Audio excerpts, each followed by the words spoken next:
City on this Thursday, October 31st. Happy Halloween. Welcome to Yahoo Finance's flagship show, The Morning Brief. I'm Brad Smith alongside Julie Hyman this morning. Let's get to the three things that you need to know today. First up, U.S. stocks extending declines as shares of Meta and Microsoft weigh on the broader market, with the two stocks making up half of the losses in those NASDAQ futures.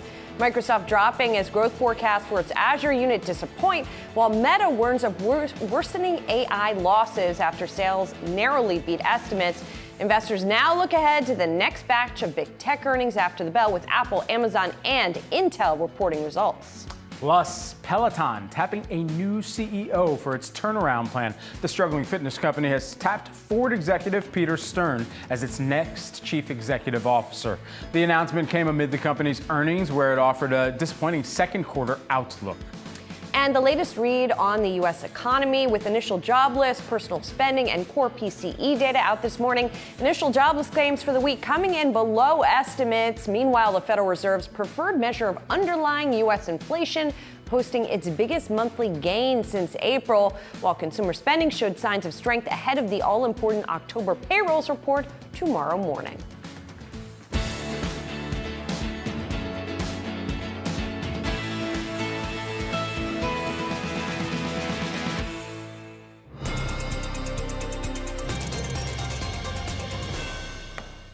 Turning now to this morning's economic data, showing a resilient U.S. consumer and inflation coming closer to the Fed's target, all ahead of the Fed's meeting next week. And there you're taking a look at core PCE inflation. 2.7% is where that came in at. And ultimately here, it does shift all of the attention towards that post-election meeting that the Fed is going to have next week. And if that shifts the probabilities going into that discussion, we'll see and have that decision, of course, midway through next week. Yes. So, I guess you could say it's coming closer to the Fed's target, but still we're seeing the headline number, the lowest since early 2021, just above the goal. But if you look at the core number, 2.7%. So that one is not necessarily closer to the goal. So I don't know that this number, and by the way, we should mention PCE, I won't say it's backward looking, but it is not as shocking perhaps as, say, a CPI or a PPI number, because it's compiled from other inflation measures. So economists usually have a pretty good handle on this one, and not necessarily quite as much of a shock to the market in that particular case. Yeah, absolutely. And just taking a look at some of the CME Fed Watch probability, and for the November 7th meeting specifically, I mean, right now it is nothing for that 50 basis point cut. So now the focus is really on what a potential quarter point cut could look like. Right now it's sitting at about 95%. That's about the same as where we've been for the past week at this juncture. But you think back to a month ago, and when we got the previous Fed decision, that was for that 50 basis point cut, and what that would potentially set up here, whether or not that was actually two meetings worth of cuts baked into one meeting, and so that could get to December and then perhaps put cutting back on the table. But as of right now, the probability of us staying the same, just sitting at about 5% going into next week's meeting as well. And you also had personal income and personal spending for the month of September. Those spending actually ticking up a little bit, personal income holding steady with a gain of 0.3%, so no huge fireworks there. Initial jobless claims with that lower and therefore better than estimated number. Yesterday, we also got ADP numbers coming in stronger than estimated. Does that presage a better jobs report tomorrow? We'll see. There's one thing we forgot to mention. What's that? Congratulations to the Dodgers and condolences to the Yankees fans out there. There's a lot of them here in New York City. We would be remiss if we did not mention. There's a lot. We got economic data today. We got big earnings today. We got the conclusion of the World Series, and it's Halloween. This is some kind of like celestial coming together today. It feels like it's been Halloween for like a week at this juncture, though. It's true. Yeah. Halloween's gotten longer over the years. Yeah. Happy Halloween, folks, and congratulations to the Dodgers. Also, since we're talking about companies and the West Coast here, let's talk about a company that's based out of the West Coast, Microsoft. Microsoft shares are on the move here this morning as we're tracking ticker symbol MSFT. As of right now, you're seeing that moving lower by about 3.8%. The tech tech giant's guidance raising concerns on its artificial intelligence investment. This comes despite beating estimates in its fiscal first quarter. To discuss, we've got Brent Bracelin, who's the Piper Sandler equity research analyst. Cloud software and analytics is what he covers there. Brent, great to have you here with us this morning. Just give us your read into Microsoft's earnings here. And I mean, there were a few key things that they were really touting here, and it was largely leaning on Azure and the growth that they were seeing there. Yeah, listen, I mean, this was a very good quarter for Microsoft, particularly on the bookings front. Their actually commercial bookings growth actually accelerated from 19% last quarter in constant currency to 23%. That's a real good forward indicator. They're talking about demand outstripping supply. So why is the stock down? I think the stock's down because we're really looking at a 50 to 70 cent drag on EPS now that they're actually accounting for the treatment of that OpenAI investment. We didn't have that in our numbers before. We're now lowering estimates because we're accounting for OpenAI, and I think that's kind of the big change here. Yes, the Azure business is slowing, but that's largely because of limited supply and capacity at this point.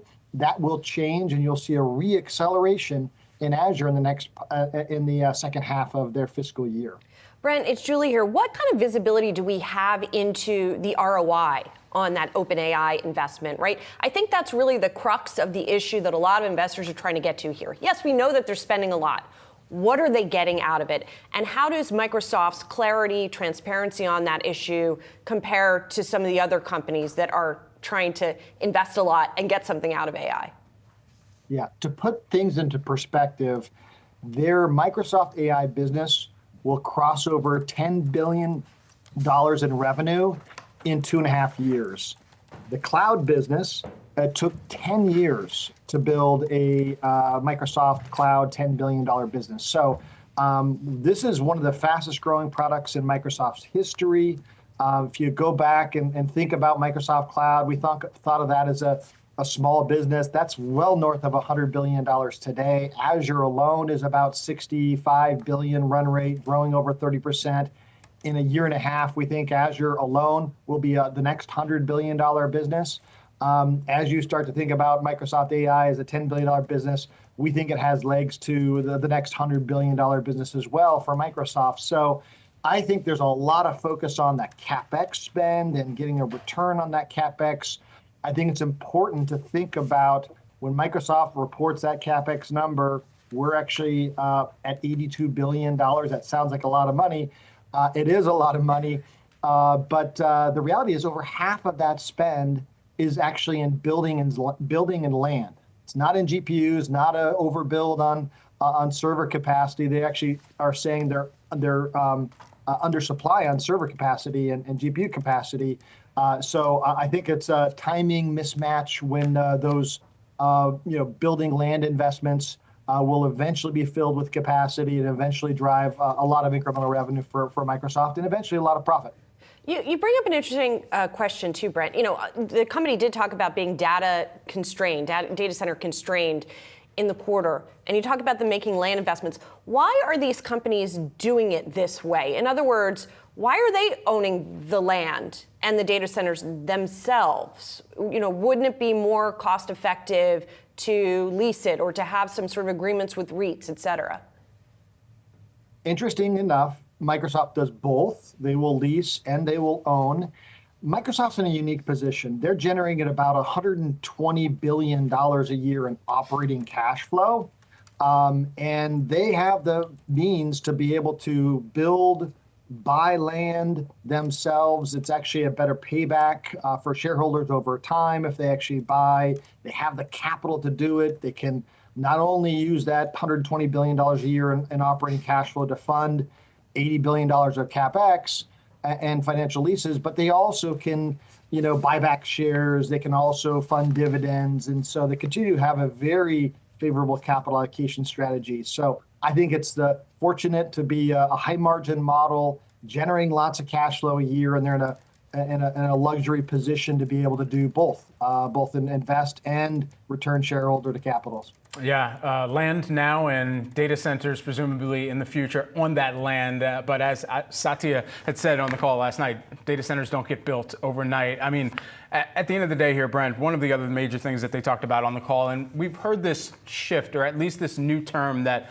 the street is getting adjusted to and trying to figure out what the monetization strategy is going to look like. And it's around agents. I mean, we've heard that from Microsoft on the call last night. Salesforce is talking about agent force as well here. So it seems like agents are the new AI buzzword or AI term. What does that look like monetized for these companies if they are moving away from saying, hey, it's your co-pilot versus your agent? These are all part of the spectrum of automation. And I think there's a misnomer around focusing too much on how AI is going to drive incremental revenue. It will. I think the real opportunity, if you look at the S&P 500 in aggregate, $16 trillion in revenue, in aggregate, $3 trillion in EBIT.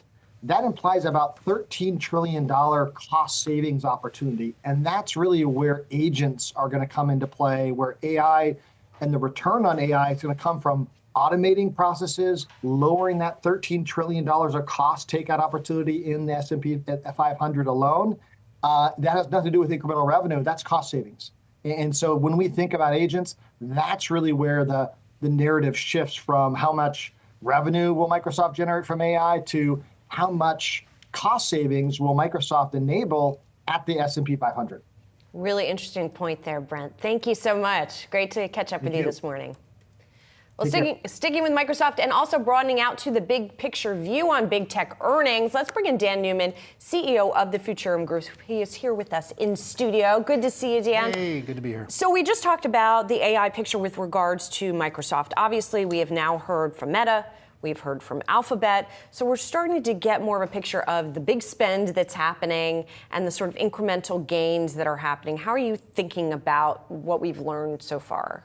Yeah, we really saw a great start to the earnings week with Google. And Google, as you know, has spent a decade plus building from the infrastructure layer. They've made mega investments in Brain and DeepMind and what they're doing there. And of course, building their own silicon, which is a really interesting differentiation. And that led to 35% growth and now a really profitable competitive business with a $45 billion run rate. Microsoft came out really strong, and I think people are a little nervous about that guide, but I don't feel nervous about that guide. I feel like that $10 billion AI number, I think there's a little bit of conservatism now, though. We have conservatism around the election. We have conservatism around the fact that we think the economy's better. I heard you talking about the jobs numbers aren't so bad, but I still think there's kind of this inflation, street conflict of how much to invest. And of course, you've seen that job numbers in the Silicon Valley are back to pre-2020 levels. So you know these companies are using AI, they're using technology, they're getting really efficient, they're driving up revenues and earnings. So I think what we're seeing so far is really good. Now, of course, today, we're going to see AWS, which is going to give us is the whole cloud picture really good? And then we're going to get Apple, and we've heard some of those kind of risk edge numbers of, hey, they're pulling back forecasts on the new iPhone. So consumer to the cloud, AI seems to be strong, but there are pockets of weakness too. You know, it's interesting. From some of the conversations that we've had earlier this week, it sounds like the long tail for AI spending on the B2B standpoint sounds like there's still 3/4 worth of that could still be set to come. How are you looking at that and where the spending could continue to play out well for the largest cloud players that are banking on building out more data centers like Microsoft was talking about, getting even more of these large business-to-business contracts, and that flowing through to margins? Yeah, I really like that you brought up enterprise, because I think we like to talk about the consumer. We're talking about the Apple Intelligence and things like that. But where the real opportunity with AI is, it's in the data that is owned by all these private companies. The value of being able to get that data, run AI on it, differentiate experiences. So last week we heard from ServiceNow. I had a chance to talk to Bill McDermott. You had the enthusiasm that he has right now for AI, and you're seeing these numbers like 15, 16 trillion of economic value that's going to come out of it. IBM had a really interesting report. You know, their growth is slow as a company, but they were seeing 50% quarter-on-quarter growth for their generative AI solutions. You're seeing these smaller models now starting to take shape because we need to use less power. We need to be more efficient. We need to lower the cost per token. This is what's going on with the enterprise. And then, of course, we've got a little war going on between Salesforce and Microsoft. You've seen Mark Benioff. He's been very vocal about it. But this enterprise opportunity, I think it's the biggest one. People don't fully appreciate it because we're going to get lean first. We're hearing this kind of prune to grow strategy, but then we're going to accelerate productivity, and it's going to be because we're going to have this whole new app experience. And by the way, I wrote a piece last week. I said the apps as we know it are dead, and enterprise apps are going to be the most impacted first, because generative AI is going to abstract experiences for us in real time. It's going to be very neat. It's going to take a few years, but it's going to be very interesting. Well, I think part of the reason why people don't talk as much maybe about the enterprise AI opportunity is because we don't understand it. Like, you're talking about the apps are going to be different in a few years, but can you tell me what it's going to be? Yeah, well, I mean, not for sure. Right, exactly. But I've got so we're not wrapping our heads around. I mean, even with the Apple situation where, Apple Intelligence is going to be great eventually, we all know this, we're all told it's going to be transformative in a few years, but transformative to what? We haven't figured that out yet, and we don't really know, or do we? If anybody does, they haven't been able to articulate it to Yeah, well, let me try to articulate this to you. So first of all, when I say that apps are kind of going away, think of it more like you're going to have this super agent that's going to orbit between different apps. So, you want to hail an Uber or a car, right? Really what you want is a car. So if Siri ever worked like we wanted it to, you would talk to that front-end OS level agent, and it would be able to negotiate between all your apps because it would know your preferences. It would know which app or which experience you like to use. It would know your budget. It would understand where you're going. Siri, get me a car at this time, and it kind of does would just do it. But it'll do it better, and it'll do it, like I said, where in the future, the abstraction, when I talk about the abstraction, it's the UX, the user experience of the future. And business apps are actually pretty terrible. Most people don't like using business apps. So if you're a CEO or a CFO, and you say in the morning, you go, hey, look, I want to know about my customer attrition risk today. You're a Salesforce user, SAP, Oracle user. It's a fixed sort of, you have to fix the commands and you get some sort of UI.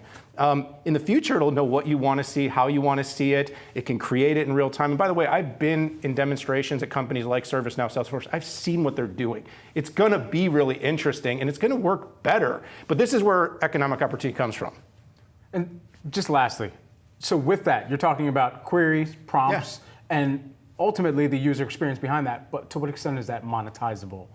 To make these spends worth it? Absolutely. I mean, first of all, it's everything from content use rights for search. We hear things like Perplexity is going to take over for search. And now you've seen Google is basically, they've fended off Microsoft. They're fending off Perplexity. Now they've got Gen AI built into their stuff.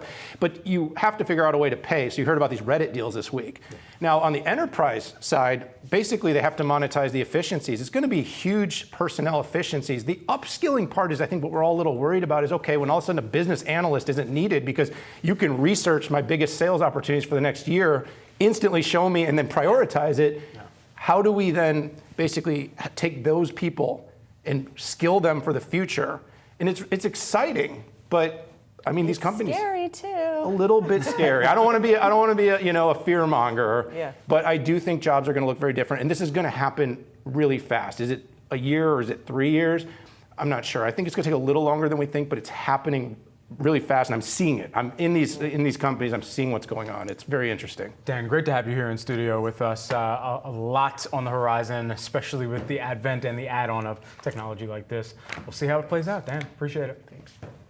And everyone, coming up on Morning Brief, we'll bring you the latest on Peloton's turnaround efforts as the company taps a new CEO. Plus, we break down Uber's results as the company issues a muted holiday forecast as it hits record profit.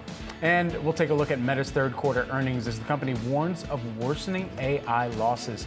All that and much more on Morning Brief.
Now time for some of today's trending tickers. You can scan the QR code below to track the best and worst performing stocks of the session with Yahoo Finance's trending tickers page. First up, we're taking a look at shares of Peloton, PTON, as the company taps a new CEO for its turnaround efforts. Shares reacting positively on this, and effective January 1st, 2025, the company is going to be appointing Peter Stern to the CEO and president position over at Peloton. He currently serves actually as the president of Ford Integrated Services. Before that, had leadership roles at Apple and Time Warner Cable.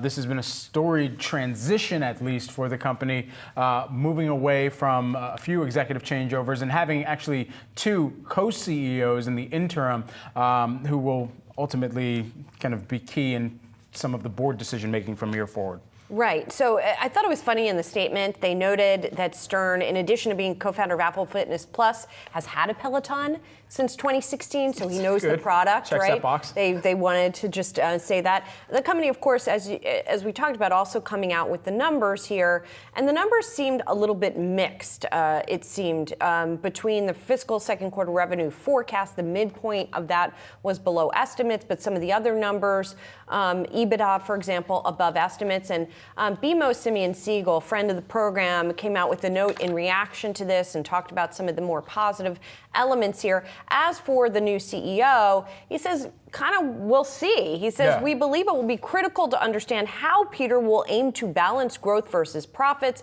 as we still see meaningful opportunity ahead for shares, assuming profits are prioritized at present. And the EBITDA growth does show that maybe they are still prioritizing those profits. I mean, it's kind of like if you look at specific metrics here within the report, member basis, what growth? I mean, the company moved lower quarter over quarter and year over year by about 3% here. And then additionally, looking at some of the ending paid connected fitness subscriptions, that too, declined by about 2%. Right, but the profitability is growing. So I think that's what, that and the new CEO, it seems to be what investors are focusing on. And so for a strategy to this point that had leaned so much on some of the refurbs and then having to sunset that and say, okay, we can't lean so much into that because now we need to focus on the profitability. Right. So I guess sequentially, the profitability should have improved because they took out the refurb side of the business to say, okay, we're just going to put a pause on that to focus on that profitability in the near term. And ahead of a holiday season where people are going to be very stringent about how much they're spending, especially on a stationary bike for a couple $1,000s. Sure, but a digital subscription is pretty cheap. Yeah, you can gift that. So I guess, and they did grow that, by the way. They grew that to 582,000. That's not the connected. I think that's just the subscription. The digital, yeah. The connected is the ones who have the bike, right? So those are people who just have the subs. You could white elephant gift a digital subscription, yeah. That falls within most people's parameters. I think that's a good, yeah, but then it's every month. So then it doesn't. You would just be giving one. I'll pick up the first month. You guys can get the rest. All right, we got some healthcare earnings to talk about this morning as well. Bristol Myers out with earnings, raising its guidance on strong demand. Merck's results did top estimates, but the company narrowed its sales outlook here. So you see the shares trading accordingly here. Merck, kind of a balancing act here. On the one hand, saw strong demand for its cancer drug Keytruda. Sales there up 17%. But Gardasil, its HPV vaccine, for the second straight quarter, sales were weaker than estimated in China. They fell by 11%.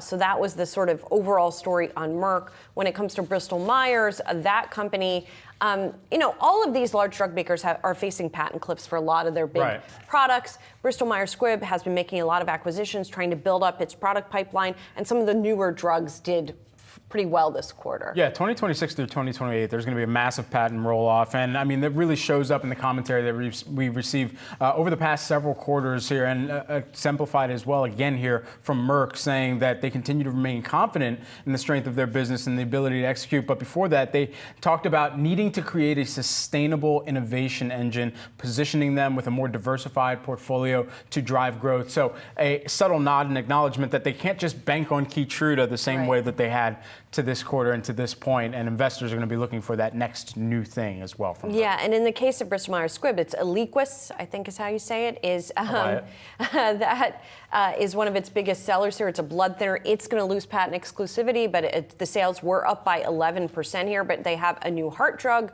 a new anemia treatment, a new lymphoma therapy, and those did relatively well. And the total sales, $11.9 billion. Let's stick with health for a hot second here because it's so hot. All right, healthcare, and taking a look at Cigna right now.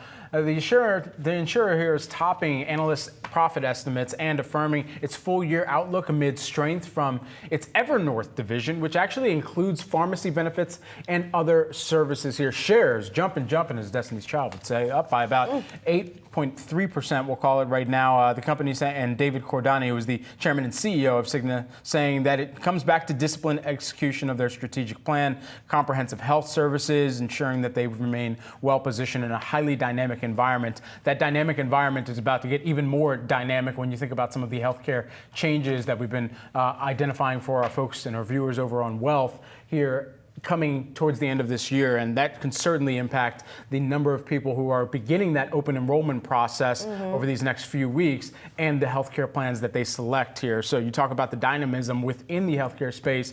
The costs are higher for labor within it, and then additionally for some of the ability to execute on the services as well. That being passed largely to the consumer, but it is an upfront consideration for Cigna and how they kind of put together their different health plans. Yeah, I mean, a lot of there was sort of an interesting divide within the health insurance business this earnings season. Some of the companies being really hit hard by their Medicare and Medicaid businesses. But some of the companies that serve that sector did better. It was a little bit confusing for investors, I think. Cigna is exiting the private Medicare Advantage business. Its Evernorth division did well, which is in pharmacy benefits and specialty pharmacy. So that part of the business operating a little bit better. And also, by the way, will we have another round of merger talks between Cigna and Humana? That's something that Bloomberg had reported on. So we'll see if they get any questions on that on the call. Absolutely.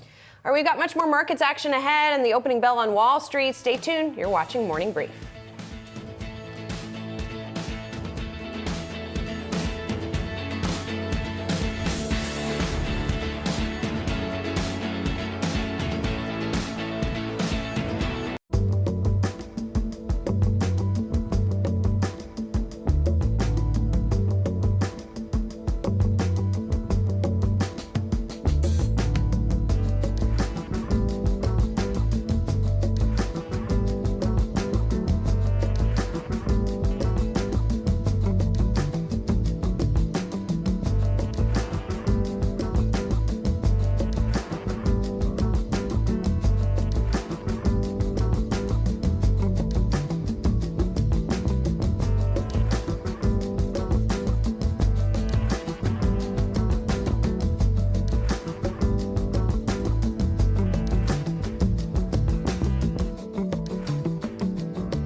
That is the opening bell at the NYSE and the NASDAQ that you're seeing on your screen live in living color. Take a look at Fans for the Cure at the NYSE, ringing the opening bell there. And of course, you got some funfetti in Times Square in Midtown Manhattan at the NASDAQ, where Tridentity is ringing the opening bell. Let's take a look at how the markets open up after this morning's opening cross on this Halloween day. All right, taking a look at the Dow Jones Industrial Average. You have that moving lower out of the gates right now by about 0.5%. The NASDAQ Composite, that's down by about 1% here. And then the S&P 500, you're seeing that move lower by about 0.8% out of the gate. Let's take a look at some of the sector activity as we begin today's trading session. You got more red than green right now. Leading the pack is XLE, though. That energy sector, you're seeing up by about 0.7%. We'll round that off too. And then technology, some big earnings from mega cap tech, some of those Mag 7 names in focus this week. You've got that pulling up the caboose. Let's populate this chart for you here. Let's just give you since it was closest to my fingertip, year-to-date view. It's up by about 17.5% over the course of 2024, but perhaps taking a look at the past 3-month move as well here. That's in focus, still holding on to gains by about 3.5% here, and of course we're going to be getting even more of those earnings results for the companies and that performance that we've seen over the last quarter here. But technology right now is the biggest laggard in the S&P 500, 11 sectors. For much more and to read in on today's tape early in trade as it may be, let's get on over to Yahoo Finance's Jerry Blickery for a look at what's moving. Thank you, Brad. I want to go to the S&P 500 here, the benchmark, and I'm going to show you a year-to-date chart. And actually, let me dial this down to a 3-month. We have been consolidating near highs, and now we are testing the lower end of this trading range. This is a prior breakout range, so I would say right where we are, maybe down to 57.50. Critical level that needs to hold. Not that it's the end of the world if we don't, but that's something to watch today. And then I also want to take a look at volatility. And first, I'm going to show you the VIX. This is a 3-month chart. If I dial it down to a 2-month, you can really see some of the other spikes here. And we are jumping up just a little bit, and that is a number that's over 20, so that kind of catches people's attention sometimes. But what's interesting is while implied volatility is up, and that may have to do with the election and people pricing in options and protection, actual volatility, realized volatility has been shrinking, and it's just been actually plummeting on in a very interesting way. And it's really not always sustainable, but a lot of times volatility can stay low for longer times than people think is possible. Reminds me of some other maxims in trading. Now here's the US dollar index. We are down 4 days in a row. You can still see we're pretty close to these relative highs here, and it reminds me of the chart of the 10-year T-note yield, which is actually up today. These levels that we're talking about in the dollar and the 10-year, these are pretty big levels here. 4.35, if that breaks to the upside, if we go higher than 4.35%, that's a big deal for markets, especially stocks. Let's take a look at the sector action one more time. Tech really taking it on the chin after the Microsoft and also Meta earnings. Bunch of those. And then we also want to take a look at healthcare. I was taking a look at Eli Lilly yesterday, and it was just kind of a disaster in the morning. You can see it's down about 1% right now. But just take a look at this 3-month candlestick chart on what happened on the open, really trying to claw back some of those losses here. And if I take a look at healthcare overall, and let's see, I think I can close on this. If we take a look at XLV, there's an interesting longer-term pattern here at play. If I put the 1 year on, you can see how we just dipped below potential support and are trying to maintain this level. So looks like healthcare trying to maintain about 147, 148 there. We'll have to see how that goes. Guys. Jared, thank you.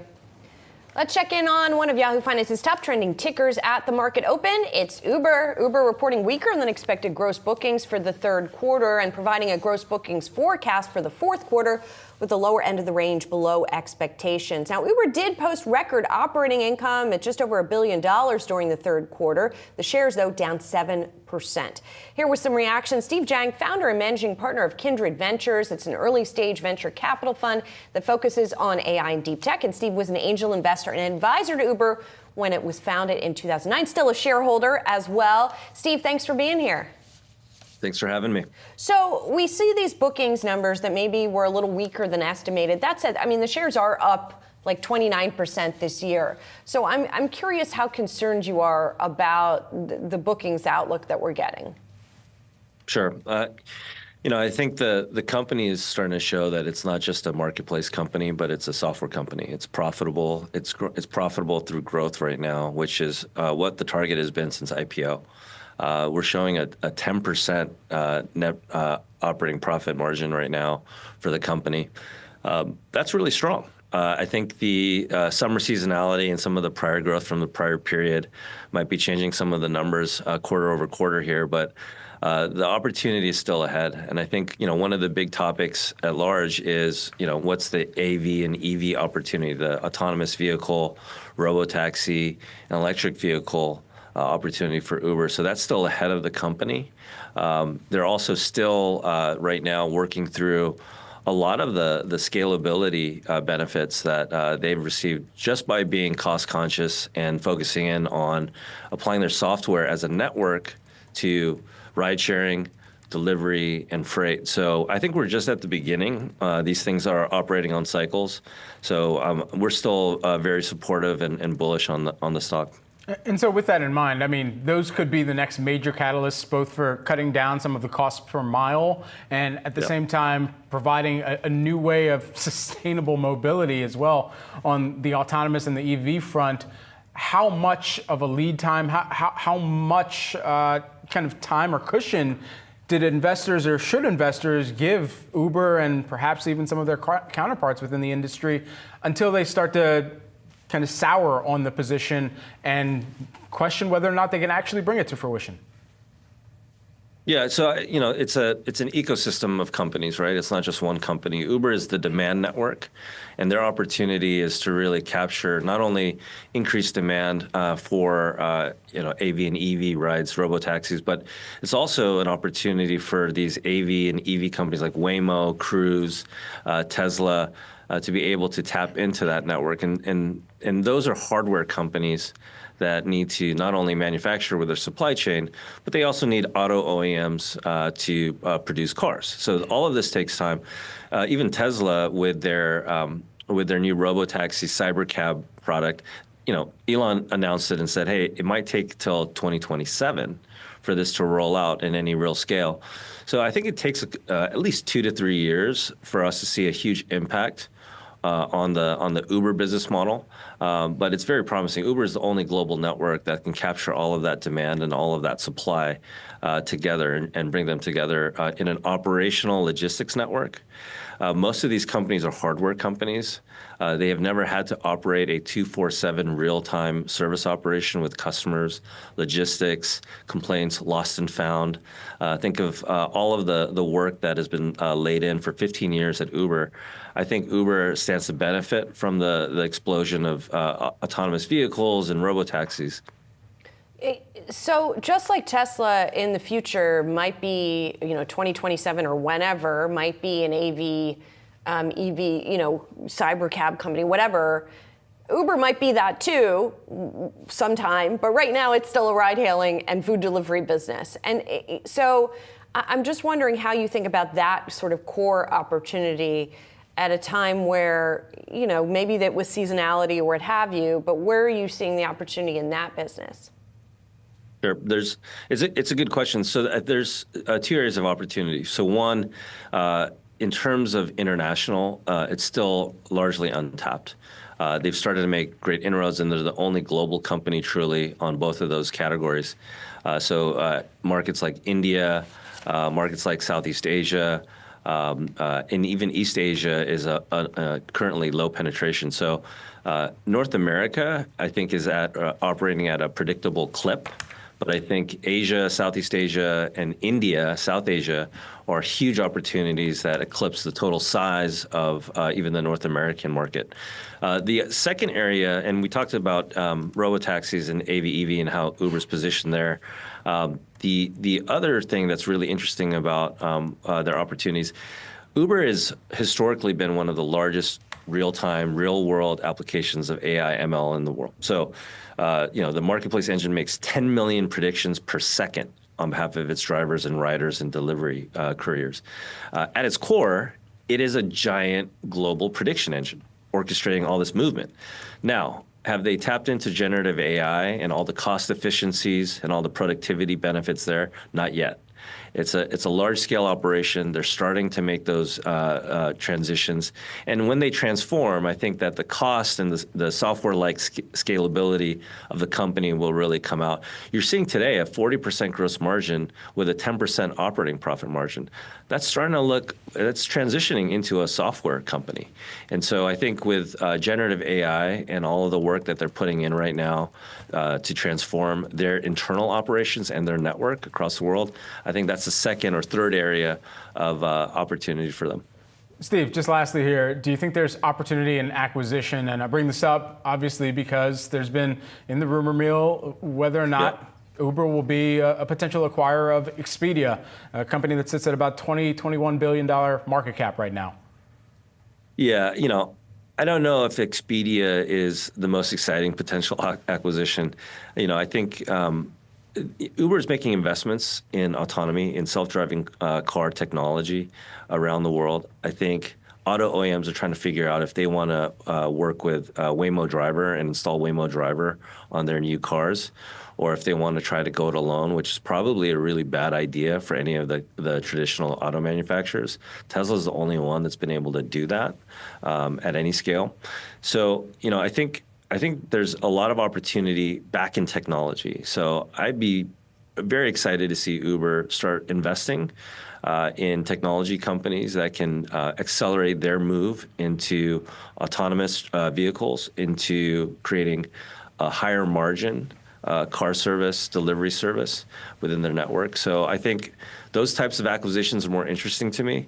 And another area of acquisition, the FTC aside, and those approvals necessary for it, I really feel that the grocery category is adjacent, it's relevant, it plugs right into the network.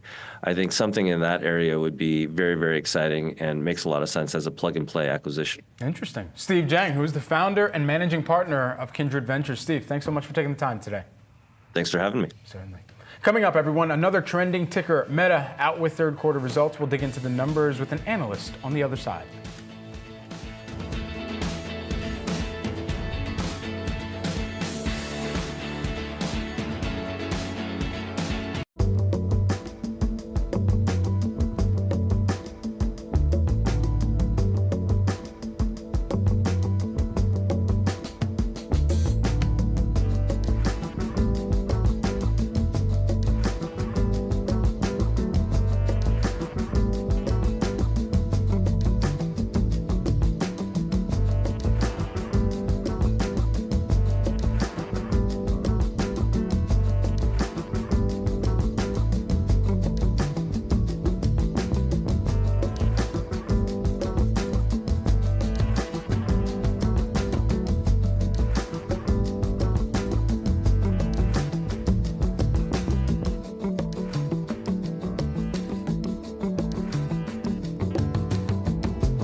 We're taking a look at Meta around the open after the company posted earnings results after the bell Wednesday. The company just narrowly beating revenue expectations in the third quarter and forecasting fourth quarter revenue of $45 to $48 billion. Analysts were looking for 46. Meta also says it expects capital expenditures to grow significantly in 2025. Here with reaction, Rohit Kulkarni, Roth Capital Partners Managing Director. Rohit, good to see you. We see the stock move down a little bit here. Of course, closer to record yesterday, and it's up like 60% this year. So do you think that this is quote unquote real disappointment here, or do you think the shares were sort of priced for perfection where they've been? Hey, thanks for having me. And I think it's the latter. It's just that a high-flying stock like Meta, you need much more high-flying numbers than what they reported yesterday. I think the key kind of yellow flag in all of this is twofold. One is 3Q numbers came in slightly below how the elevated expectations that we had heard from investors.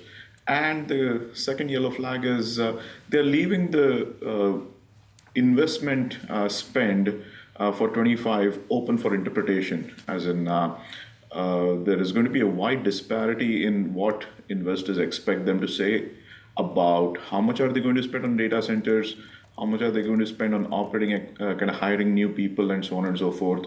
They have delayed that. Historically, they used to give this information in October every year. That's happened over the last many years. Now they're going to give us that information in end of January. So there is this period where you have a very important 4Q coming up, and then an equally important guidance for spend coming up. So there is going to be an air pocket in the Facebook shares.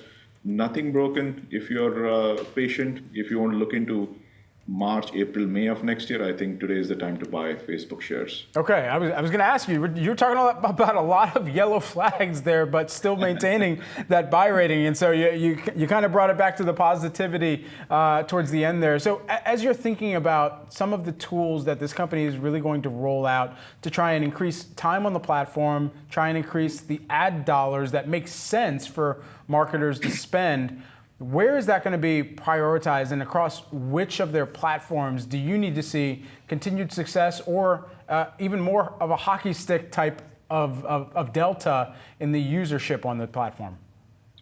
I think it is more of the same, in my opinion. It is for a platform with more than 3 billion daily users, I think slightest improvement in showing the right ad to the right person at the right time, and showing that right piece of content along with it.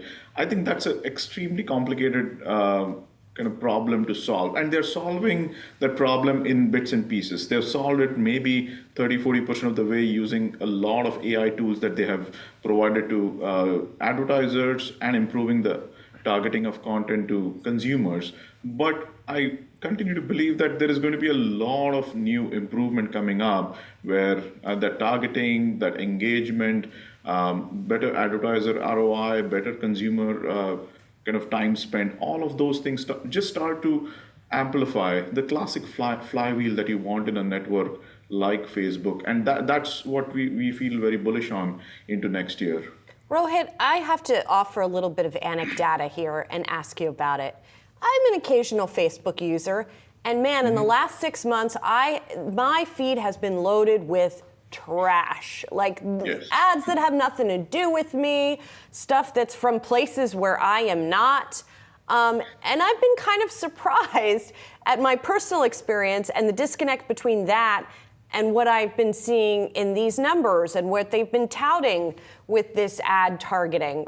I can't be the only one. I've talked to other people who are having this issue too. What do you make of that disconnect?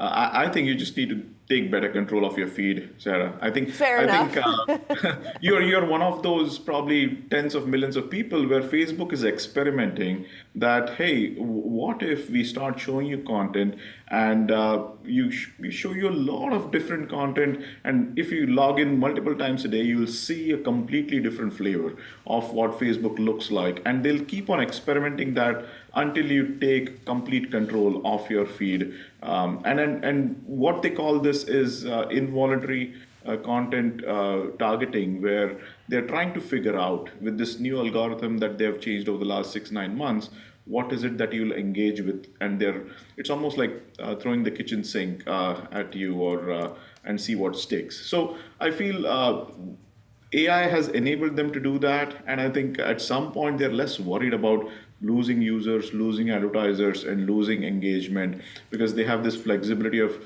experimenting with a small crowd, which is big enough for a lot of companies, and then coming back and kind of just exploding that successful experiment to a bigger crowd as such. So I think that's what they're doing. I would just say personally, just take control of your newsfeed and see what happens. Oh, but then I have to spend time doing it, Rohit. It's a whole thing. You got to cleanse But your yes, algorithm. but you're right. You're right. It's so important. Algorithm cleansing is a new thing. It's like the Yeah. new self-care Saturday. Yeah. I'd Something rather like spend time out in the real world on my Saturday.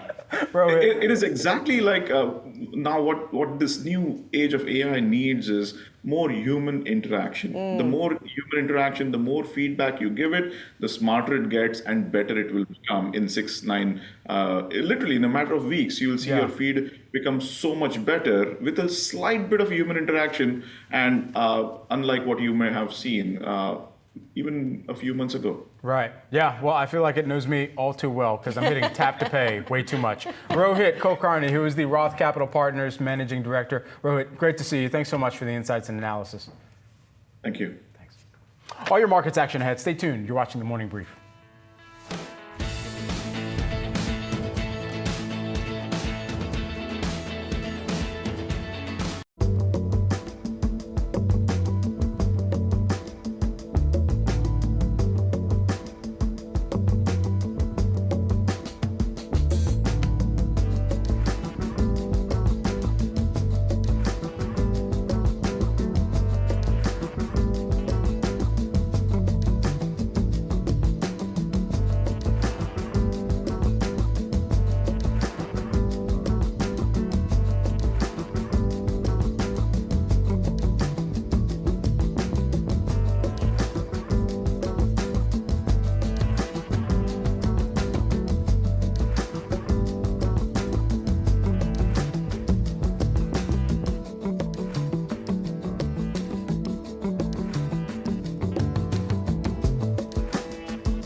We're taking a closer look at some trending tickers this morning, and we're doing it in 30 seconds each. Let's go. First up, we've got Samsung shares on your screen moving higher fractionally right now. The tech giant saying it's making progress on a supply deal for its AI chips with a major customer and referring to Nvidia there. So shares reacting positively, up fractionally as of right now. And one of the huge things that this is kind of signaling here is that they're falling more into favor with one of the largest, of course, major plays in AI as of right now. But they're still trying to get back into the market for high bandwidth memory chips here.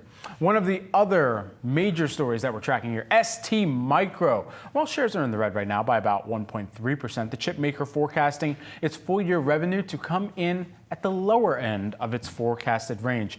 Shares reacting negatively as of right now, and there you're taking a look at ST Micro on your screen. One of the other things that is jumping out to JP Morgan Chase, they were out with a note after this. They cut the fiscal year 2025 estimate significantly earlier this week based on indications today that cut was perhaps not enough, JP Morgan went on to say. And lastly, let's take a look at shares of Stellantis. The car maker posting a 27% drop in revenue for its third quarter, but they did highlight progress in cutting U.S. inventories. Shares right now, they are still in positive territory. They're up by about 3.5% as of right now. On a euros basis, it fell to about 33 billion euro on issues, including model delays there. Now, let's toss things on over to Julie. Yeah, and I'm looking at another trending ticker that we're watching today. That is Roblox, the gaming platform reporting earnings. The shares are surging by more than 17% today. Roblox, for those who are not familiar, is a sort of gaming platform. That is, developers come on the platform. There are a number of different games and a lot of users as well. Bookings is the most closely watched metric, proxy for sales that the company reports. That rose by 34% year over year, beat analyst estimates. Adjusted EBITDA, when you include some deferred revenue, $223.4 million. That was too ahead of estimates. And in addition to that, the company raised some of its forecasts. So if you take a look at some of the other metrics for the company as well, that is not where we have this. And I don't know where we have it. So, well, we're going to leave it for now. Anyway, let's take a look at some of the other metrics as well. Daily active users up 27% at Roblox as well, and spent 27% more hours on the platform. I had the chance to talk to Mike Guthrie, the CFO of the company, and he said they've made a number of tweaks to the algorithm to improve search and discovery on Roblox. Guthrie, by the way, is in the process of stepping down. When that announcement came last quarter, the shares went down, but he told me he is in no rush to go anywhere. They are taking their time with the replacement process. All right, that does it for the morning brief. Much more coming up next.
Welcome to Catalysts. I'm Brad Smith alongside Julie Hyman. We are about 30 minutes into the U.S. trading day. Let's get to the three catalysts that we're watching this hour. First up, we're bringing you the latest on big tech earnings as Meta and Microsoft fall after reporting.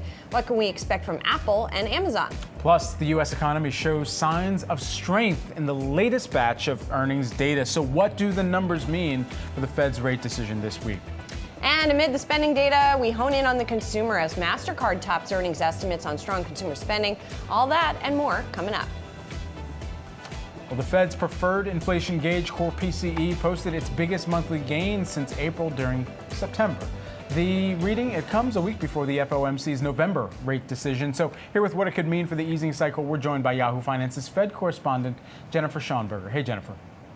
Hey, Brad, good morning. On this Halloween, if it was a treat on inflation the Federal Reserve was hoping for, well, they didn't get it. A fresh reading on the Fed's preferred inflation gauge showed inflation stalled during the month of September, but probably still keeps the central bank on course to cut by 25 basis points at its policy meeting next week.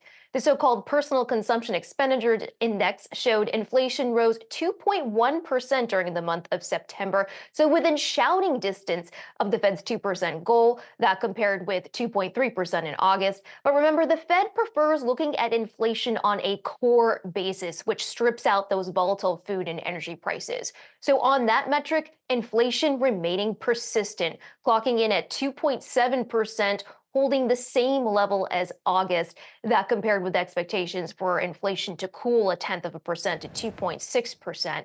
PCE has now held at 2.7% since July.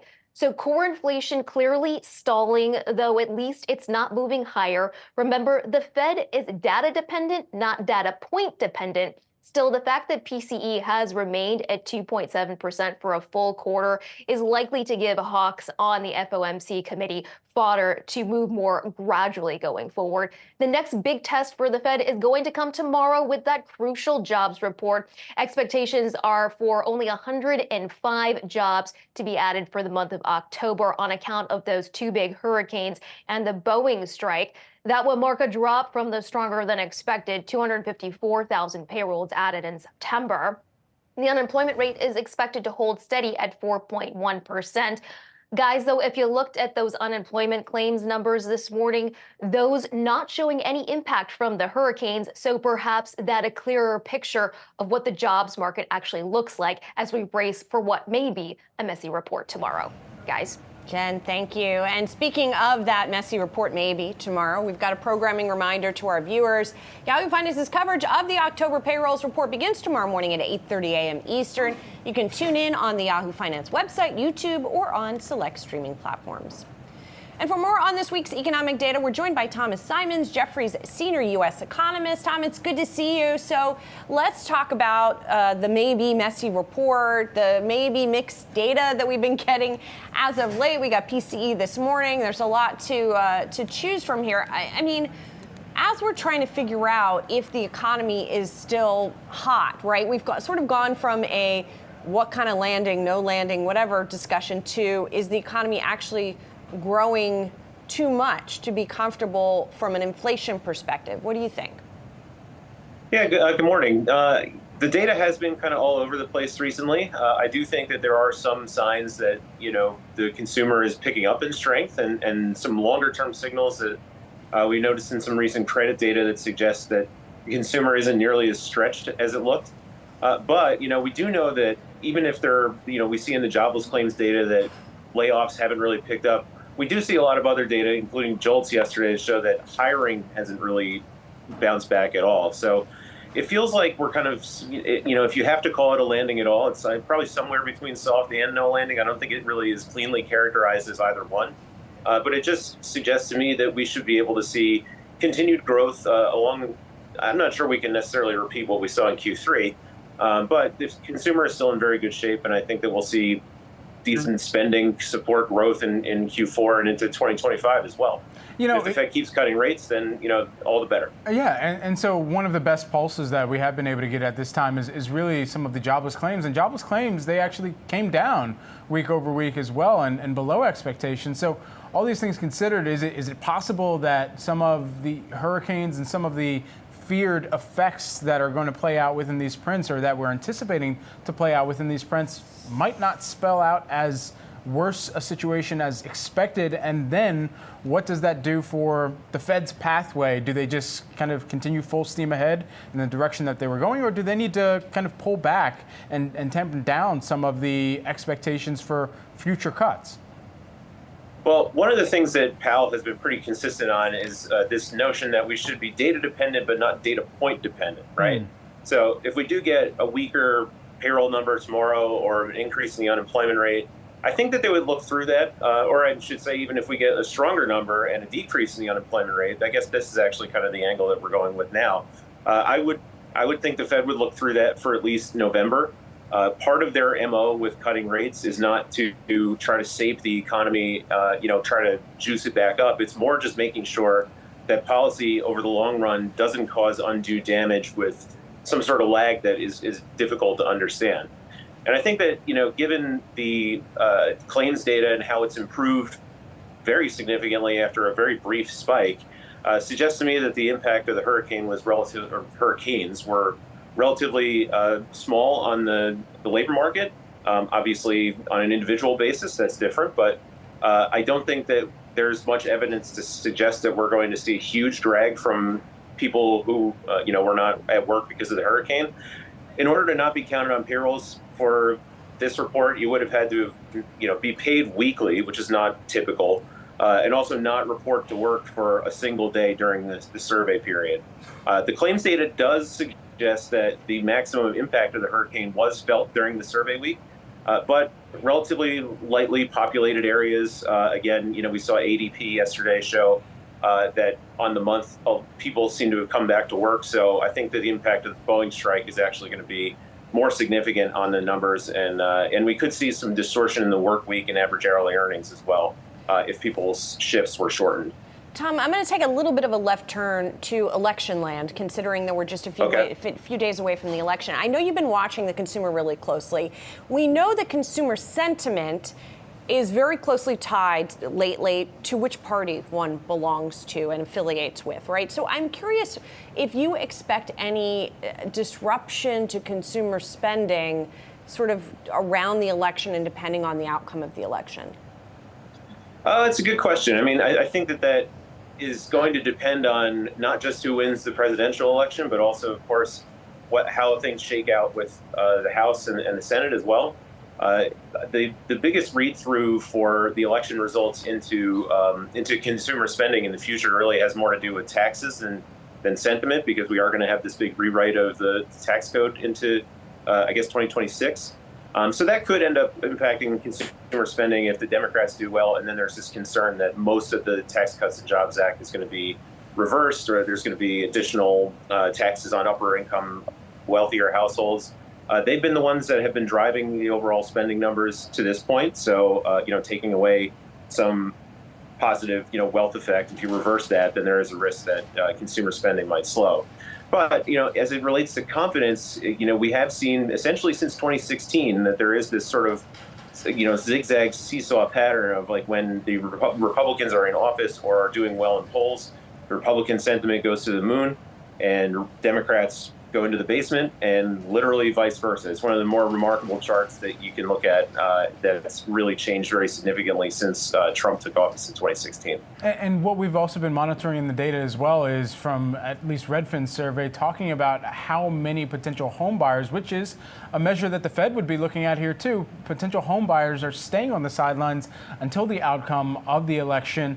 How long will it take for the Fed to then get some more clarity around the housing market, for which shelter has been the stickiest component of inflation?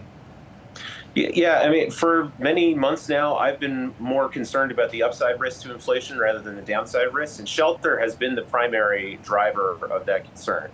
And it's not just the construct of the OER that has some sort of, mathematical quirk that's pushing up the CPI. It's really that the market is pulled tight as a rubber band. The rubber band is very tight now in terms of not much supply, still a lot of demand, and the potential that demand could very easily increase by a good margin once rates are a little bit lower. I think we saw in September, in response to the first 50 basis point rate cut, that there was a decent drop in mortgage rates. Mortgage apps and pending home sales were up a little bit during the month. They've come back a little bit as expectations for rate cuts have been tempered. And I'm not sure that the Fed is, necessarily going to be any better equipped to sort of understand how the housing market is going to evolve in a lower rate environment, because it didn't behave anywhere near how it should have in the higher rate environment, with supply going down more than demand. Thomas Simons, who is the Jefferies Senior U.S. Economist. Thomas, always a pleasure to get some time with you. Thanks so much. Likewise, thank you. We've got lots more to come on Catalysts later on in the hour. We'll speak with the CEOs from Shake Shack, IMAX, and Informatica about their latest earnings reports. But ahead of that, we'll look at some of today's trending tickers. We've got that next for you after the break.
Now time for some of today's trending tickers. You can scan the QR below to track the best and worst and most watched stocks of the session with the Yahoo Finance's trending tickers page.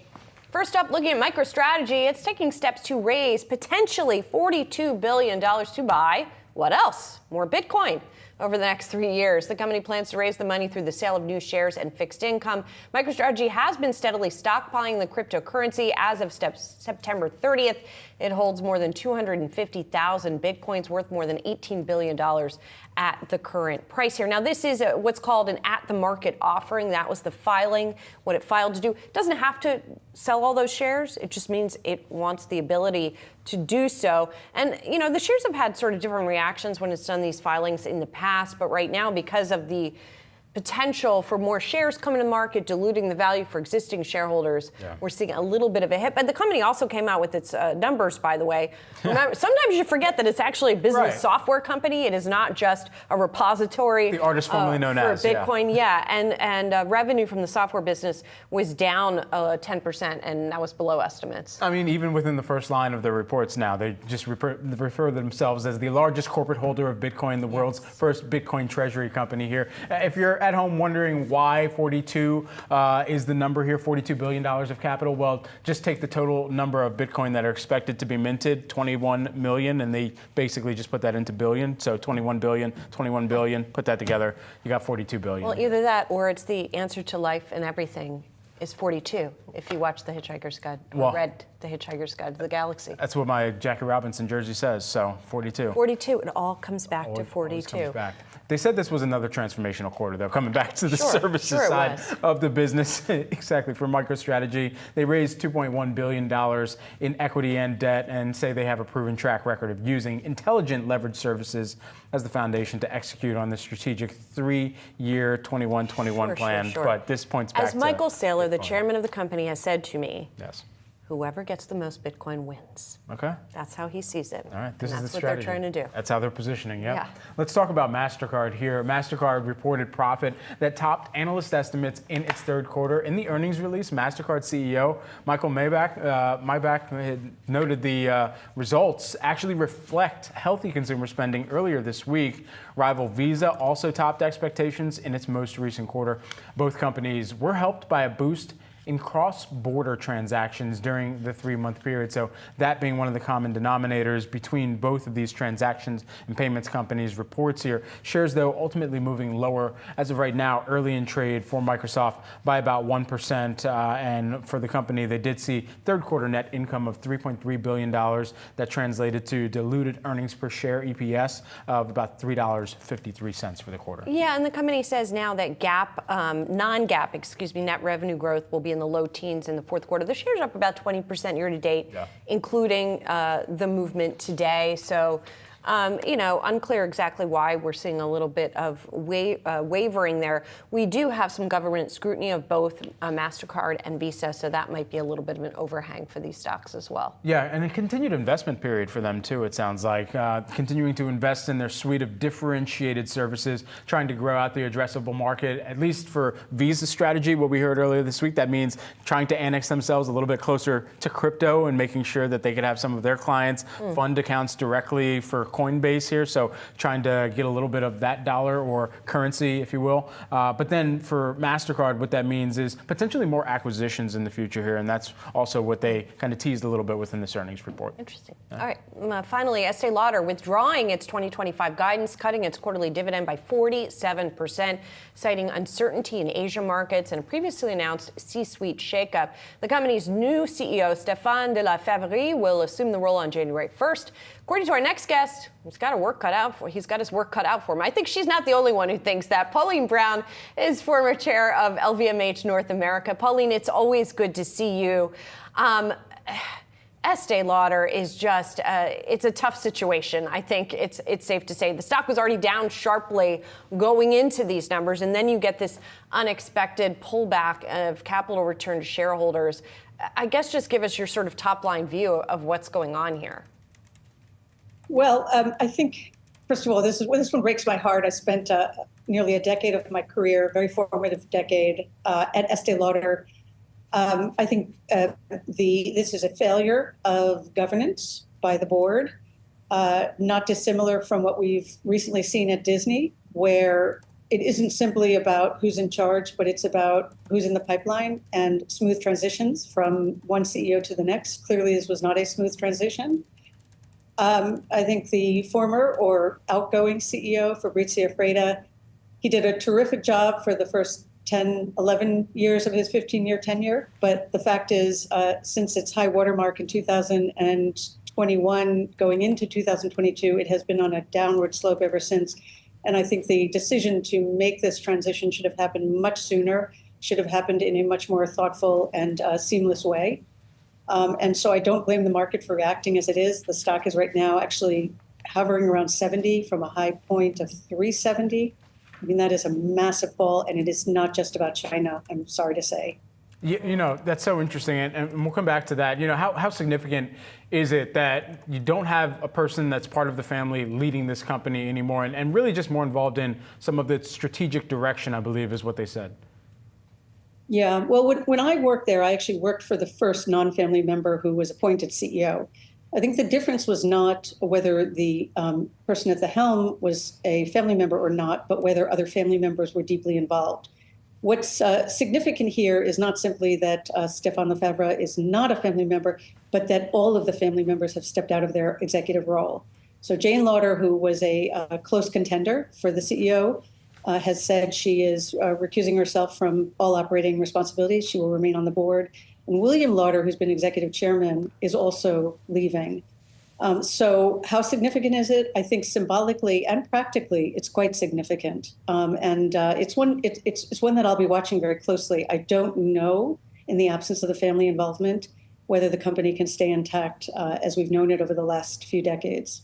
Well, that's really interesting, Pauline. And as you alluded to, the problem's not just limited to China. I mean, it's a really collection. When you look at the brands themselves, we're talking about some really storied brands here, whether it's Clinique, La Mer, right? So to your point that you just made, does it make more sense for them to exist elsewhere? You know, do you think that this is a company that could potentially sell off some of those brands? Well, I don't think it'll ever sell off what we call the flagship brand. I think there are a lot of distractions within that large portfolio that will be better situated in the hands of whether it's a private equity owner or another strategic owner that are willing to double down and really invest in them. I think the issue with the group as it got larger and more diversified and more geographically dispersed is that they started to underinvest in those markets and those brands that have always driven their success. The Estée Lauder brand, the MAC brand, which has really lost way to some of the newer, hotter makeup artist brands. And even La Mer, which was in a league of its own just a few years ago among premium skincare, now is in a very crowded field of, hyperactive, hyper-priced, high-end lines. So I would say even their strongest brands are not strong enough for the competition that's out there right now. And they are going to have to, whichever ones they keep, they are going to have to really reinvest in their brand equities. Pauline, just lastly, while we have you here, we got a blocking of this merger between Capri and Tapestry. And now some at least think pieces out that Tapestry should pursue a different company or put that money to work elsewhere. Do you think that Tapestry is really hot to make sure that an acquisition does happen to really strengthen their broader portfolio of brands, and what makes sense at this juncture? Yeah, well, I went on the record when the deal was first announced as not being a big proponent of it. I thought they were basically two heavy anchors that were trying to keep one another afloat. And neither of them, while there are some adequately good brands within the portfolio, neither one of them have real power brands on a global scale. And so that said, I was shocked that it got blocked by the FTC. When I looked at the argument as to what sort of monopolistic interest this might present, I thought it was a real misconstruing of the way, where American and frankly international shoppers buy bags, how they think about price. How they consider competition. So I think it was the wrong call.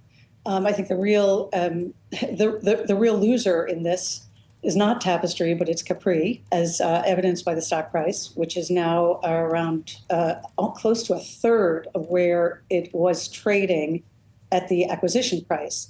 I mean, to lose 2/3 of your equity value, of your enterprise value, in a matter of days tells you that the market, A, didn't love this deal either, B, thought that the asset was way overpriced by Tapestry, and C, the fact that Tapestry bounced up initially by a few points said that they were kind of celebrating for Tapestry. So I don't love the outcome for Tapestry. They are going to have to find some different strategic solutions. I really don't like the outcome for Capri.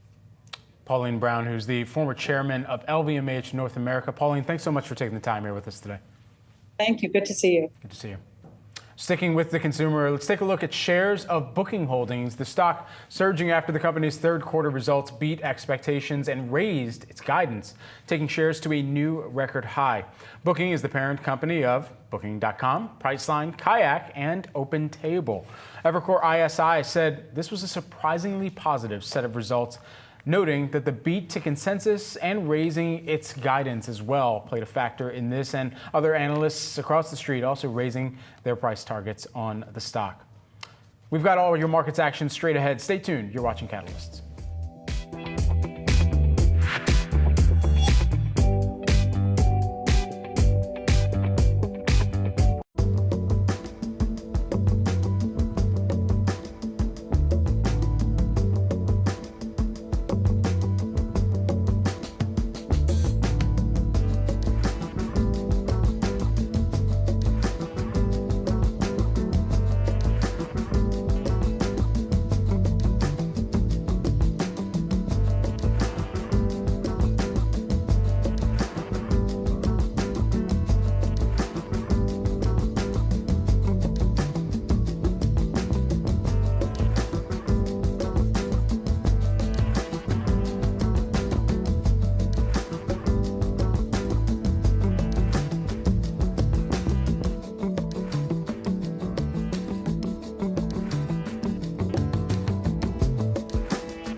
Half of the so-called Magnificent Seven stocks, famed as they are, have reported earnings results. And next up, we'll hear from Apple and Amazon after the bell today. Amazon is expected to report double-digit sales growth for the third quarter, fueled by cloud computing and its ad businesses.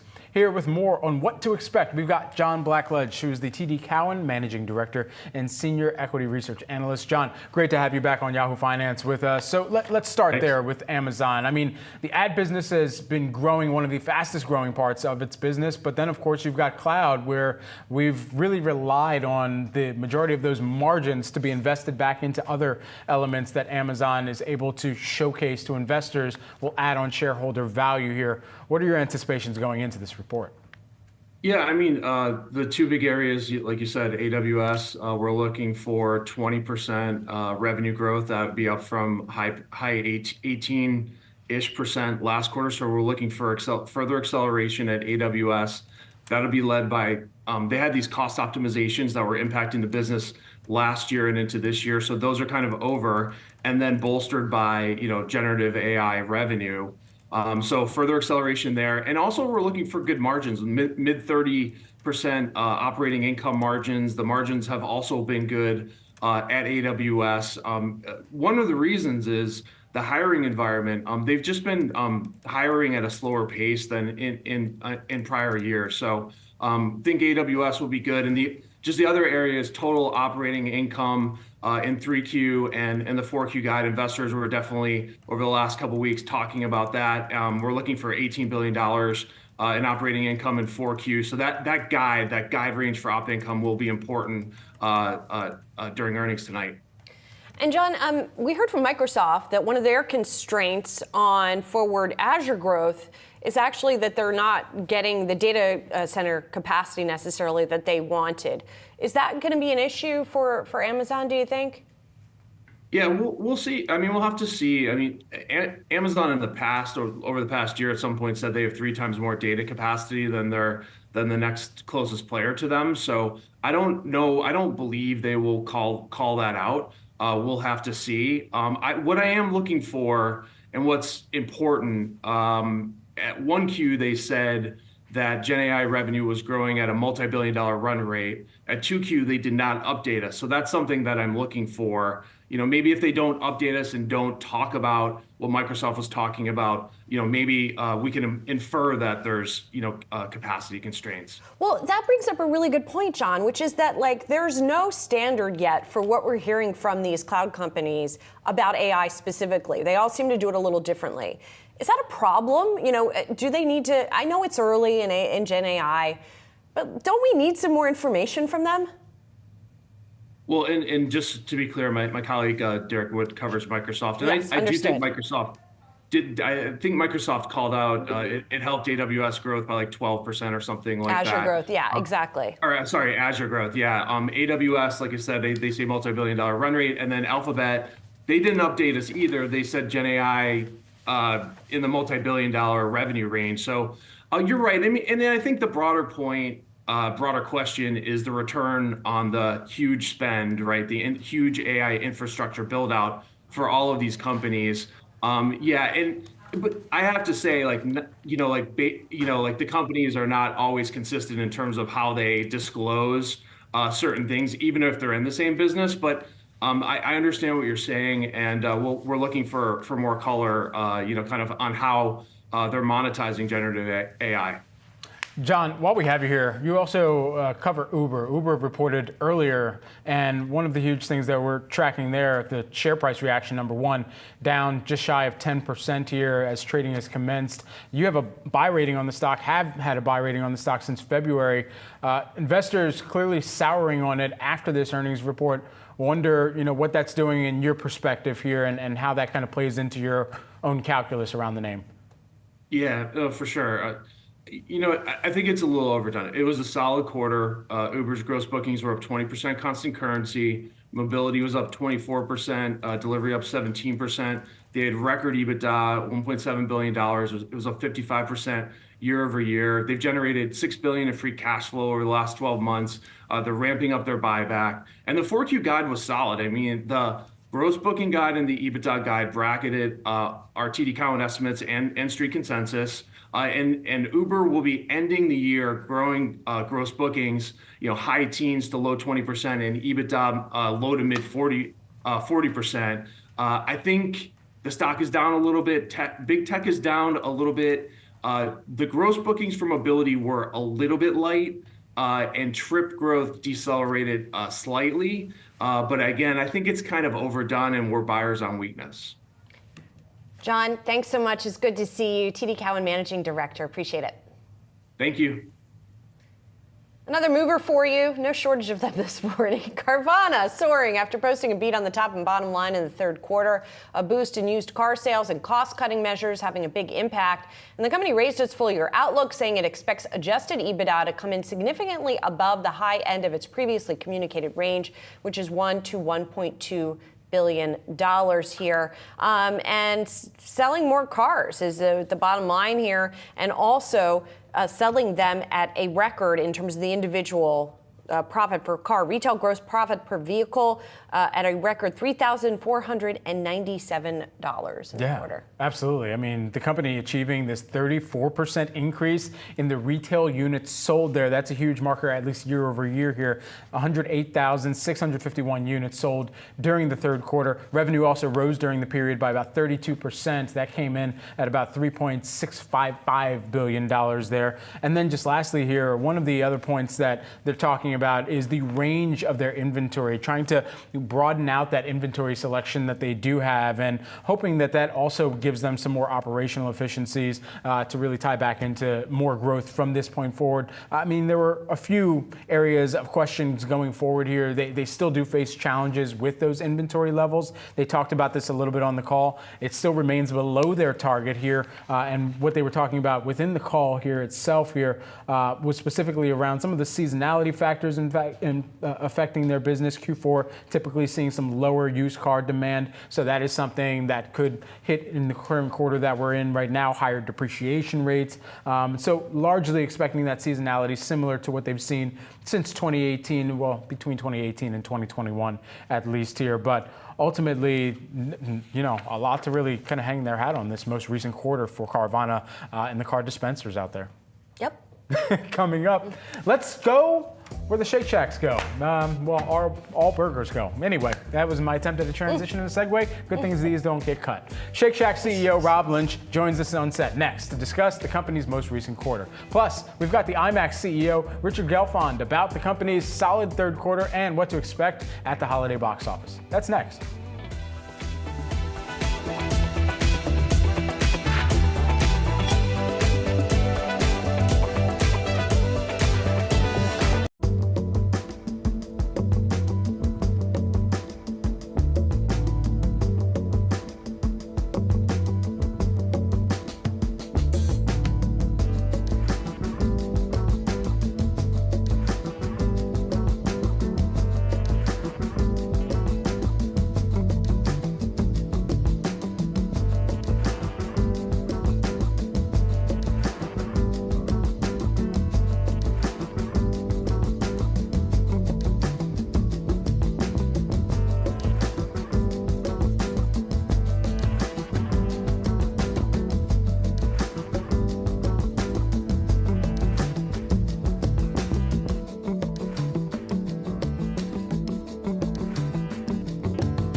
Shake Shack reporting better than expected third quarter results with revenue up nearly 15% year over year. The restaurant chain notching a 15th consecutive quarter for same Shack sales growth, up 4.4% from the third quarter last year. Here now, live and live in color in studio with us, we've got Shake Shack CEO Rob Lynch. Plus, we've got Yahoo Finance's Brooke DePalma. All right, Rob, great to see you here in studio with us. Great to see you. Thanks for having me. Absolutely. Let's talk about this quarter here. I mean, what really stands out to you about the mindset of the consumer that you're engaging with at Shake Shack? Yeah, you know, the industry's been under some pressure to drive transactions. There's been a race to value. A lot of the big national players have, discounted a lot. And at Shake Shack, we've stayed true to delivering the highest quality premium products, and we've been able to keep our traffic positive despite the macro headwinds. So, our team has really built a great balanced model of being able to do a lot of targeted promotions to still deliver value, but we haven't gone that national route of discounting our food in a big way. Break down the differences that you're seeing between income cohorts right now. I think that the consensus on the street is that you only cater to medium and high income cohorts. No, I mean, Shake Shack, everyone loves Shake Shack. So, we've actually seen growth amongst all cohorts. And in fact, our internal analytics show that we're one of the few brands whose value perception has actually improved over the last year. Pricing is something that you guys are taking yet again in Q1, again in Q2, and then it sort of tapers out. How do you maintain a price that keeps customers coming in while also balancing promotions as well? It's all driven by analytics, trying to understand what the elasticities are on the different items on our menu and how everything fits together. My personal strategy bringing to Shake Shack is we don't want to take price unless we have to. Mm-hmm. Obviously, the last 3-4 years in this industry have seen hyperinflation on the wage side, on the commodity side. We're not predicting as much inflation heading into 2025, so ideally we won't have to take as much pricing to achieve our objectives. You mentioned that you're not leaning as much into value as some of the other competitors that are in your category here. And I mean, I'm looking at your earnings report in the shareholder letter. Nothing about black truffle burgers screams value. I mean, that screams premium here. And so when you kind of differentiate your strategy going forward from here and where you're going to lean into either limited time offers or trying to sell premium to consumers at a time that they're looking for deals and for value, how are you seeing that translate in terms of the tickets on the average side that you're seeing go out the door as well? Yeah, I mean, we are always trying to strike the right balance, but our roots are in fine dining. Danny Meyer, Union Square Hospitality Group. So Black Truffle is right up our alley, and it is at a premium price point. It's actually the highest priced LTO the brand has ever offered. But we have been able to deliver value on our core Shack Burger and on our other products and keep our prices at a reasonable rate while we bring the innovation. And we're going to continue to bring innovation. Like, that's part of my passion and what I've done at every concept I've been at. So you can look for some great premium and LTOs. What's next? What's next?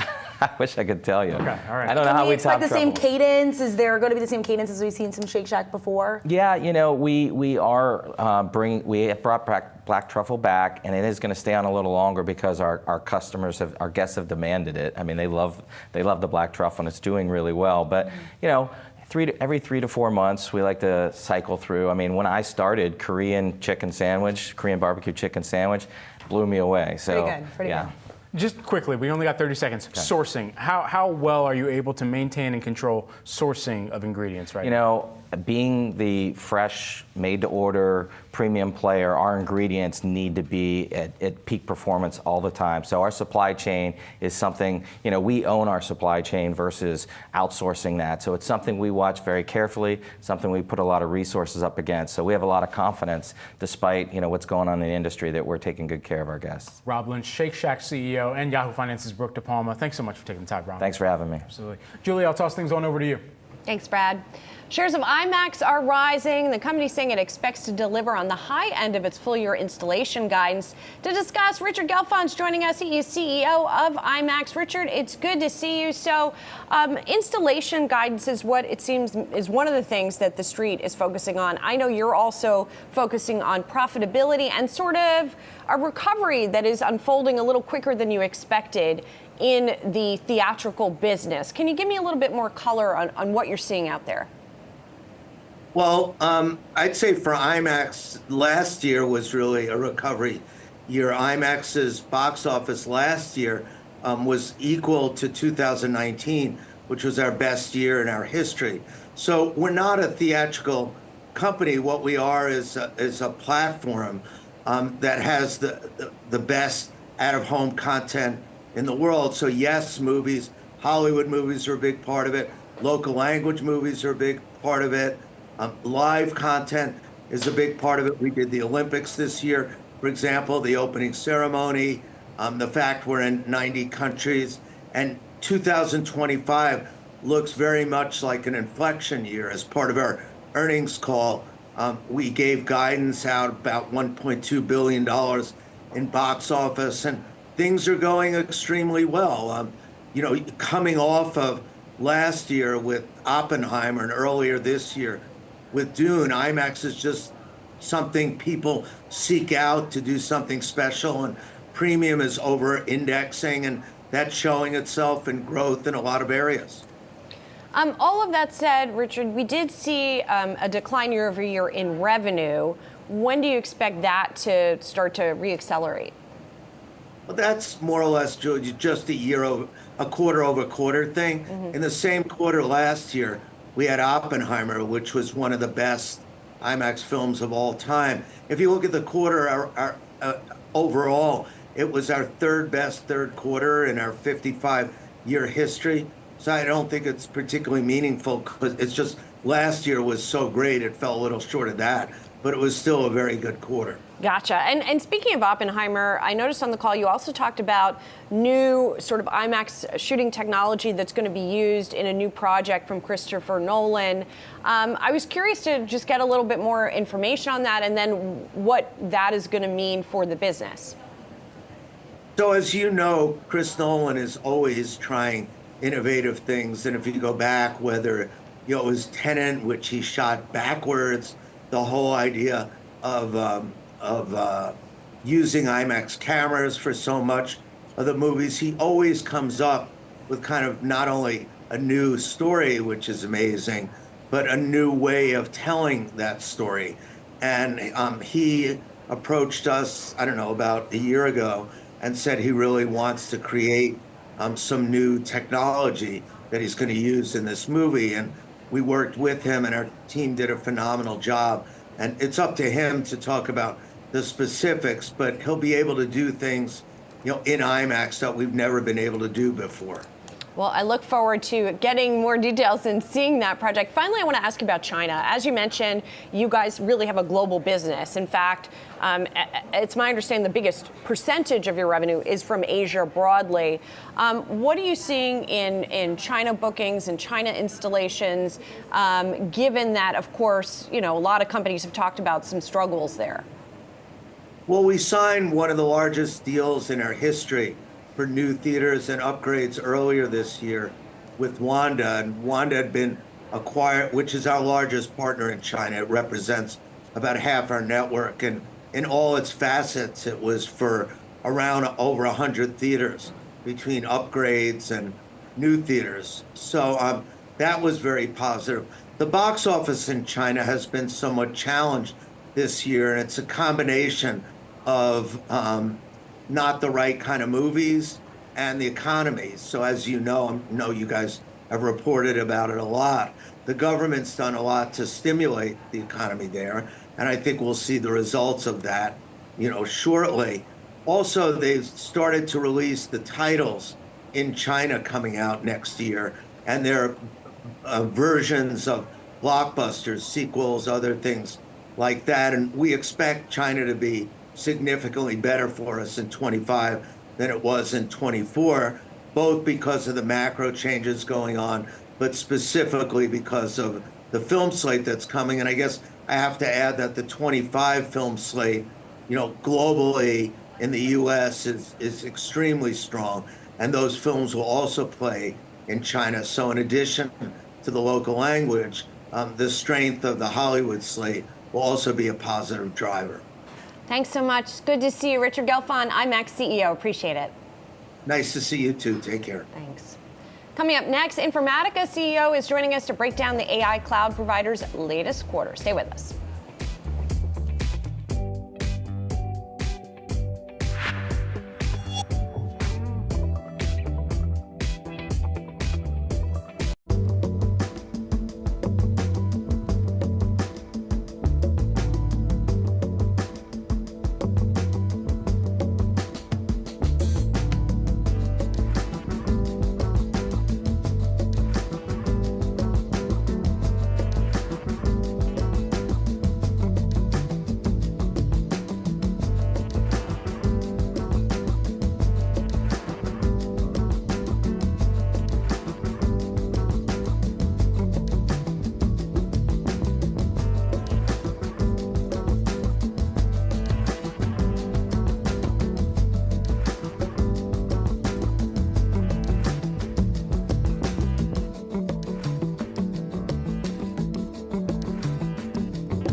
AI-powered cloud data management provider Informatica out with earnings results after the closing bell on Wednesday, reporting third quarter revenue that came in above Wall Street expectations. The shares are moving higher. And joining us now is Amit Walia, the CEO of Informatica. Good to see you. So we've been talking all morning long about all of the big CapEx plans by the hyperscalers. You guys are getting a piece of some of all of this excitement around AI, the cloud, the continued excitement over the cloud, et cetera. What are you hearing from clients here about, where they are deploying their resources? Julie, thanks for hosting me. Pleasure to be on. Well, look, the best way to describe that is that, look, the CapEx part is like building the freeways. They have to be built for the cars and the drivers to get on the road. Where we come into play is without data, there's no AI. And that's where we are, as we talk to customers sitting in the middle across the globe, sitting in between all the hyperscalers, the work is happening. Everybody is putting the work in right now. Pilots are happening, experimentations are happening. In fact, some of the pilots have been taken to what I call small scale productions. And as I look into next year, I do see that phased productionization or operationalization of AI going to happen. So it's not a matter of if at all, it's a matter of when. But a lot of work has to happen, and that's what we're helping our customers with. And so how would you characterize sort of what percentage or how much of your revenue at this point is tied to that build out that we're seeing, or sort of the Gen AI in any form demand for that we're seeing? Sure, we don't give that breakout, but if you look at our cloud business, it grew 36%, of about $748 million of cloud ARR. That's on, basically exceeding the top end of the guidance. In fact, we beat and raised in the first half, and we again beat that in Q3. And of course, all conversations within that are happening around what do I do with AI and how do I use that? Beauty of our platform is that you can use it for non-Gen AI and Gen AI use cases. So it's happening. I was talking to the CDO of a large pharmaceutical company, and they're using our platform, our clear capabilities of AI to do clinical trials, accelerate that. Or a large retailer to create what I call offers just in time. So we are seeing that happening. All conversations are centered around that. Our pipeline reflects that. And that's what is happening as we think about the business going forward. Amit, as there's so much kind of early demand and customers trying to figure out what they should be spending on with regard to AI as they scale their own type of footprint and their use cases for this technology. I wonder, as you're thinking through the annual recurring revenue rate that you've been able to see increase by about 6.7% year over year, how much of that over time you're saying you can continue to kind of have this portfolio client base as perhaps a baseline versus where you might see some fall off, some churn later on once companies start to get a better sense of where they might need to cut spending that they've once initiated in the AI landscape? I think slightly different for us, Brad. I think the way we look at it is that, first of all, cloud is where all the AI is for us. So that's the one that grew 36%. And in that, in fact, it will only grow because right now, when you look at our platform and, we actually exceed a big milestone. We had 101 trillion transactions a month on our platform. That's the usage of our products. So we see customers, we can track them doing AI-related work, Gen AI-related work over there. Because, like I said, it's in its small, early infancy now, that will only grow. And in our case, whether they go from model A to model B, hyperscaler A to hyperscaler B, doesn't matter. We are the Switzerland in the middle. We can help them with that. So we are only going to see the growth over there as the use cases scale and become bigger and bigger. As you look at the market and how they're valuing your company, I mean, you're carrying a PE ratio of about 125 right now. And so as we're sitting here thinking about what that means for Informatica to grow into that, what does the scaling look like for your company, and how do you envision kind of meeting some of the market's lofty expectations for your own growth? Well, look, one of the things I've always focused on is execute. Execute on innovation and execute towards what your customers want. And you can see in that context, the first half, both for the top line and the bottom line, we exceeded, we raised, and then in Q3, we again beat all of them. And that's the best way we can execute. Just go execute, meet your customer demand, and keep innovating. And that's the strategy that has paid off very well for us. And I'm going to stay maniacally focused on that one. All right. Amit Walia, who is the CEO of Informatica. Thank you so much for taking the time here with us, Amit. Appreciate it. Thank you very much for hosting. Appreciate it. Well, coming up, everyone, we've got wealth dedicated to all of your personal finance needs. Stay with me for the next hour.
Welcome to Wealth, everyone. I'm Brad Smith, and this is Yahoo Finance's guide to building your financial footprint. Our community of experts will give you the resources, the tools, the tips, and the tricks, yeah, you guessed it, that you need to grow your money. On today's show, it's the last trading day of the month. Where has October gone? We're going to dig into how to position your portfolio for year-end and 2025. Plus, open enrollment begins tomorrow. We're going to break down all of the different types of employer-sponsored health insurance plans that you can pick from and how to get the most out of your credit card points. We'll talk to an expert about using and not losing your money. All that and much more during today's show. But first, let's take a look at some of the market action. 90 minutes into the trading day here, folks. We're getting a look at the picture here. It's a down market right now for the Dow, the S&P 500, and the NASDAQ pulling back by about 2.3% today, the last trading day of the month. So as we head into the final stretch of 2024, how can you best position your portfolio? Joining me now, we've got James Reagan, who is the D.A. Davidson Director of Wealth Management Research here. James, great to have you here with us today. I mean, we know that the major averages have seen some solid gains, and for the averages that have also seen, 46, 47 new all-time highs over the course of this year. A little bit of a pullback today. What would you be telling some of your clients and reminding investors out there? Yeah, and first of all, great to be with you again, Brad. You know, it's been a good year for investors, as you mentioned, and so we've been talking about expecting some volatility out there. But I think if you go back to late June, we've seen a rotation into broader sectors. What hasn't been led just by the tech and the growth names, and maybe in October that the tech names were starting to outperform a bit. But we're telling investors to stay diversified. Stocks are not cheap in here. We're trading at pretty elevated valuations, but we do see better relative valuations across the spectrum. And so in an environment where the economy is still growing a little bit better than expected, we're getting decent earnings growth in the third quarter. We think that returns overall, the upside should be limited, and we find better relative value in many of the sectors that are below kind of the technology and growth-centric names. And so let's stay there for a hot second. And the technology and the growth-centered names, I mean, they've caught so much of the fanfare and the attention, not even just over this past year, but dating back even into the initiation of the AI thesis, if you will. So with that in mind, how much more legs to that trade do you believe there may be? Well, I mean, it's going to be company specific. I mean, they're putting up good numbers. I mean, even today with the market decline coming off of last night, when I think most of those big companies that reported actually exceeded expectations. Perhaps the guidance was a little bit less than expected, but I suspect the bigger issue is just that investors are looking at the massive investment that's being made in AI and then hoping to see return on investment down the road. So there's just with valuations as high as they are, they're priced more for perfection. We still like exposure to those names, but we don't want to get too overvalued. So we would use strength, which we're not seeing today. We'd use strength to maybe trim positions a little bit and then reallocate. And you just see better relative value in some of the other stocks out there. When you think about positioning going into 2025, where are some of the areas that investors would be missing out not to have some exposure in their portfolio, especially looking across all the opportunities in the market right now, where they would be apt to perhaps lean in or add some bit of positioning into their portfolio ahead of 2025? Yeah, it's really interesting because the economic data has been better than expected. It seems like the recession is not coming, and we're seeing good trends leading into the end of the year. So that would tend to support having a little more cyclical exposure. So that could be financials and industrials, maybe some in the materials sector.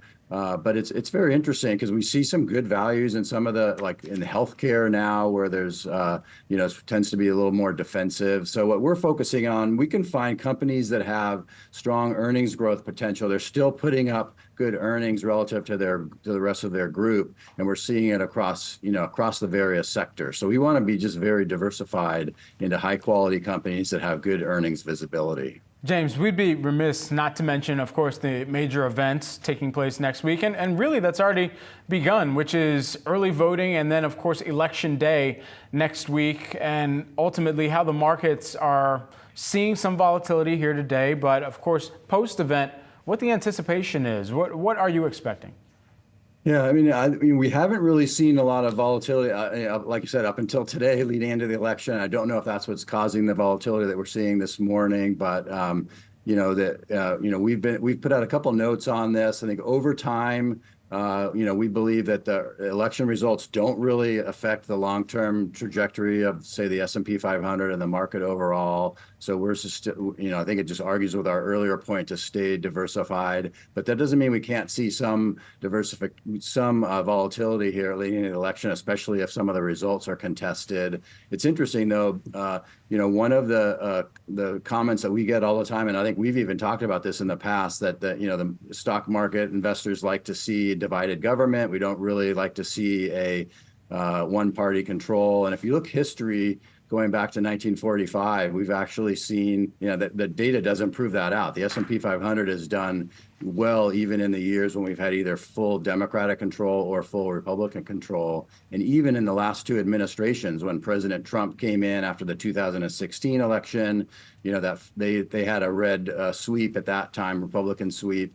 Market did very well in 2017, and then when President Biden won in 2020, they flipped it back to Democratic control, and in 2021, that was the strongest year so far of Biden's administration. So even in the recent past, there hasn't been a lot of change in the market, even when one party's taken control. So we would just step back, even if there's some near-term volatility, stick to the long-term plan. We don't think it really should disrupt what investors are doing. Yeah, and certainly investors had been attempted to be spooked by the outcome of the previous election, and here we are, multiple all-time highs later. And the markets, what do they do over time?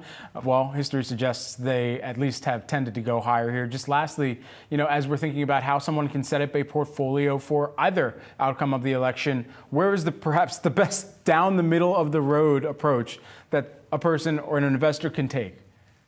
Yeah, well, I mean, I think this is very rough, but I think right now, Kamala Harris win is kind of, I think a lot of people associate that with maybe, better for the tech industry and some of those growth sectors, whereas a Trump win maybe is, the higher nominal GDP, but maybe with a higher deficit. So that would go for the value-based sectors or the cyclical sectors. So I think you do want to have some exposure in both areas down the middle. I think you want to pay attention to what the weightings are in the S&P 500. Technology is by far the largest weighting, of about 32% of the index now. So you want to have exposure there, but you want to spread it around in, as I said earlier, into some financial, some industrials, materials, and even some energy stocks. James Reagan, who is the D.A. Davidson Director of Wealth Management Research. Good to speak with you once again here. Yeah, thank you, Brad. Thanks. Coming up, it's almost that time of year, open enrollment. More on what you need to know next after the break.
Health insurance open enrollment begins November 1st and runs through December 15th. Here's a breakdown of the most common options you'll see for your medical coverage in 2025. HMO or health maintenance organization plans limit your coverage to in-network providers in a specific area or even a single medical practice. You must have a dedicated primary care doctor who has to refer you to specialists. Now, PPO or preferred provider organization plans will allow you to see a network of providers and do not require referrals for specialists. You may have a specific deductible for out-of-network care, though. And high deductible health plans have lower monthly premiums, but you must pay more out of pocket towards your care before the health insurance company covers your costs. And high deductible plans are often paired with a health savings account. So HSAs, they don't provide direct medical coverage, but they do allow you to set aside money every month, tax-free, that can be used to pay for eligible medical expenses. Some employers will also contribute to your HSA. If you don't have insurance through an employer, Medicare or Medicaid, then you can go to healthcare.gov to check your eligibility to purchase a plan on the exchange. And if you don't choose a plan by December 15th, you can still sign up through January 15th, but your coverage won't begin until February 1st. The combined insured losses from hurricanes Helene and Milton are estimated to range from $35 billion to $55 billion, according to Moody's RMS. And nearly 33 million residential properties are at moderate or greater risk of hurricane wind damage, according to CoreLogic. Often, a standard home insurance policy doesn't cover all hurricane damage aspects. To break down how to keep your home safe amid hurricane season, we have Daniel Schreiber, who is the Lemonade CEO. Daniel, it's always a pleasure to have you on here. Look, I wish we could begin with something more bright, more airy, but this is critical. This is where your business also comes into play for so many policies as well. What are you seeing early now in terms of some of the claims that are coming through post-hurricanes that have moved through? Well, as you say, Brad, both Helene and subsequent natural catastrophes have been absolutely devastating. I think Helene set some really awful records in terms of just the human cost, the loss of life. You spoke about the dollars, which were also spectacular, but the loss of life was really the devastating part of Helene. Fortunately, from a Lemonade perspective, we were rather lightly hit. We responded to our customers' claims very, very quickly. We were able to settle those as we do, by and large, automatically and instantaneously. But we just reported a few hours ago on our financials, and we reported a 73% loss ratio, which I think is indicative of or suggestive of the fact that we have really mastered loss ratio, that our exposure to natural catastrophes has come down dramatically over the course of the last few years. You know, just a year ago, we had an 83% loss ratio, and the year before that, 94%. Seeing us drop more than 20% over the course of 2 years is pretty much unparalleled in the industry, and in no small measure due to us proactively limiting our exposure to the kind of natural catastrophes you were just asking about. And so that kind of gets to my next question. I mean, is that loss ratio that you're looking at a byproduct of determining who and who doesn't get coverage because of either a set of parameters like where they live or what they're trying to insure, and ultimately how have you been able to leverage technology? Because I know that we've talked about AI in the past to really make some of those decisions as well and kind of set a standard service level agreement, but also best practices that the firm can replicate. That's right. And we've been growing our book dramatically. So while we've been limiting our exposure to the most natural catastrophe exposed areas, we've been selling a lot of insurance to a lot of consumers around the globe. We just reported a 24% increase in our total premiums year on year. We've grown by pretty much 50% over the course of the last 2 years, 2.3 million customers at the moment. So very rapid growth in terms of customer count, premiums per customer. And at the same time, the loss ratio, which is really the inverse of gross margin, if you like, so our profitability, our gross profit have been increasing very steadily. So you've seen this steady increase, in fact, acceleration in top line. This time last year, we were at 18% growth, and 19, 20, 22, and this quarter, 24, we think 26 next quarter. So rapid acceleration on the top line, but not paying a price for that in terms of profitability. Quite the contrary. Our gross profit is up 71% year on year, 3x over the course of the last 2 years.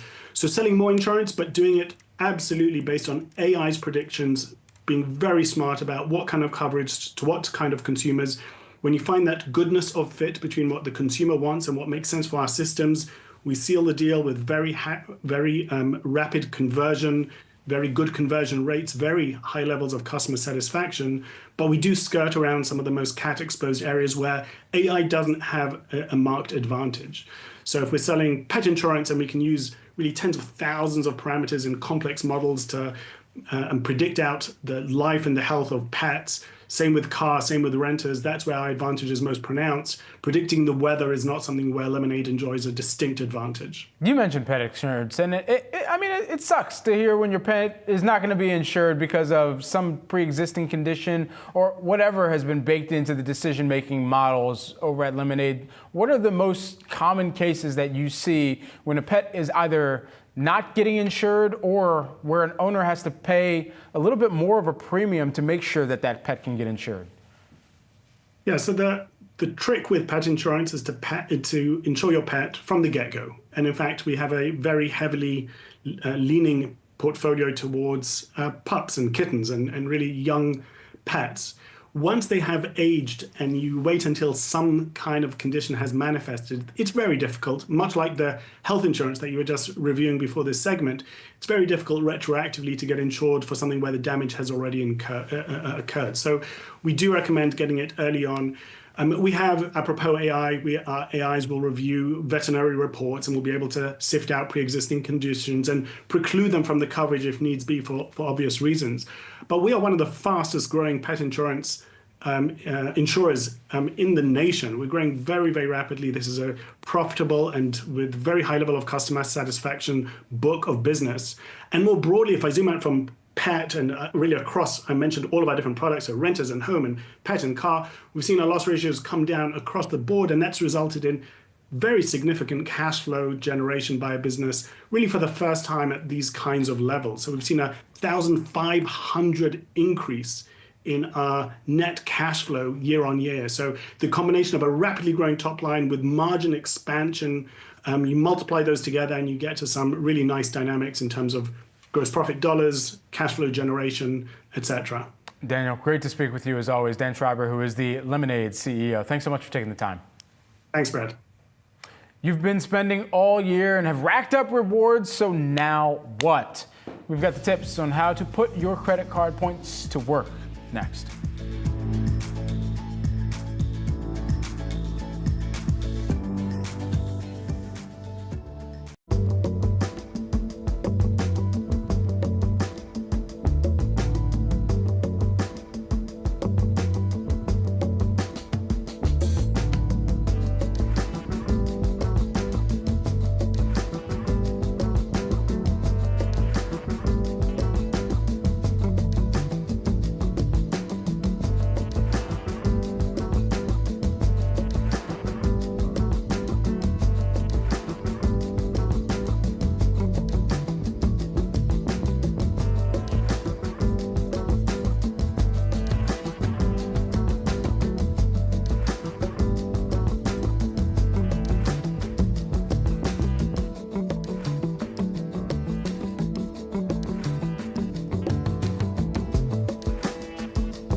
Nearly a quarter of reward card holders have not redeemed any rewards over the past year, according to a creditcards.com survey. But not all redemptions are created equal. To discuss how to get the most bang for your points, we've got Michael Spellfogel, who is the Cardless co-founder and president. Michael, great to have you here on Yahoo Finance with us. So when you hear a stat like that, how can people kind of reverse the non-redemption that they may be doing?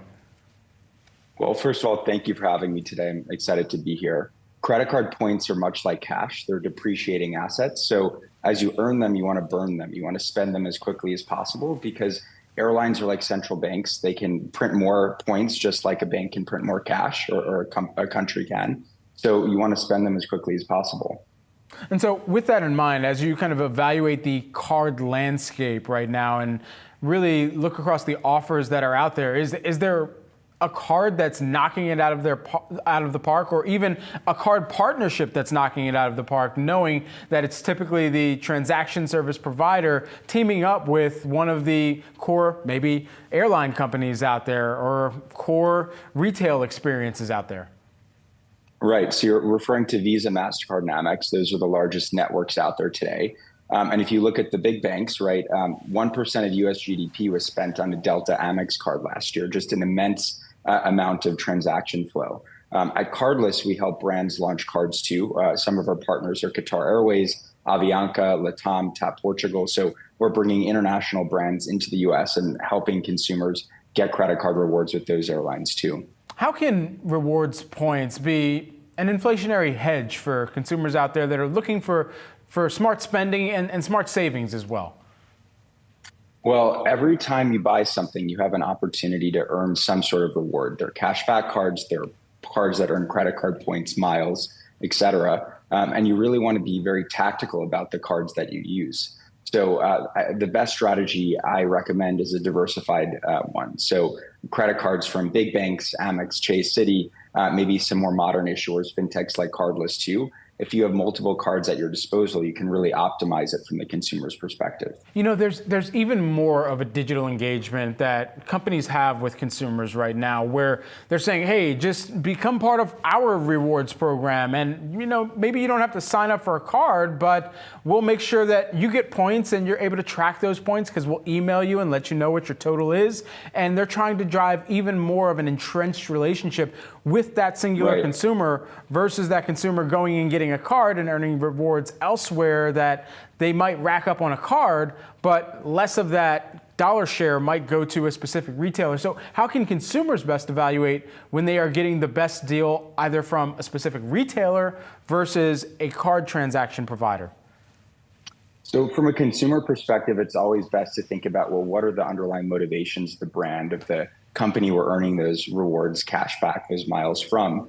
And the brands want to earn wallet share, right? They want to win top of wallet. They want to get you to default to this airline, to this travel business, to this hotel chain.